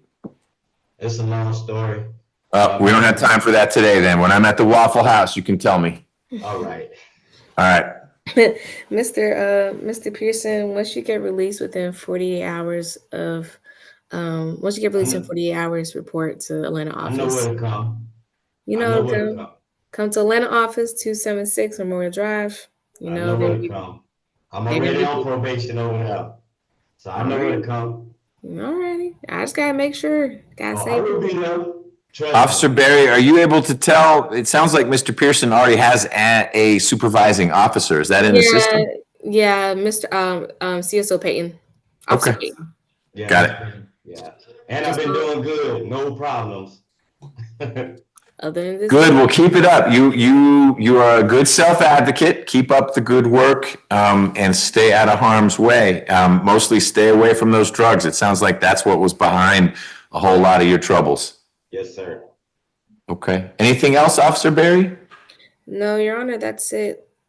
All right. Well, thank you for filling in today and helping out while Ms. Simpson's enjoying her cruise. You're so welcome. You said the sentence was 3 years to serve just one. 3 years to serve 1 month with a balance on probation and a behavioral incentive date of November 7th, 2027. So 2 years. Yep. Alrighty. And you said anti-theft course, 75 hours of community service within 9 months, and a drug and alcohol evaluation, right? Right. And the drug and alcohol evaluation is within 1 month. The anti-theft course is within 6 months.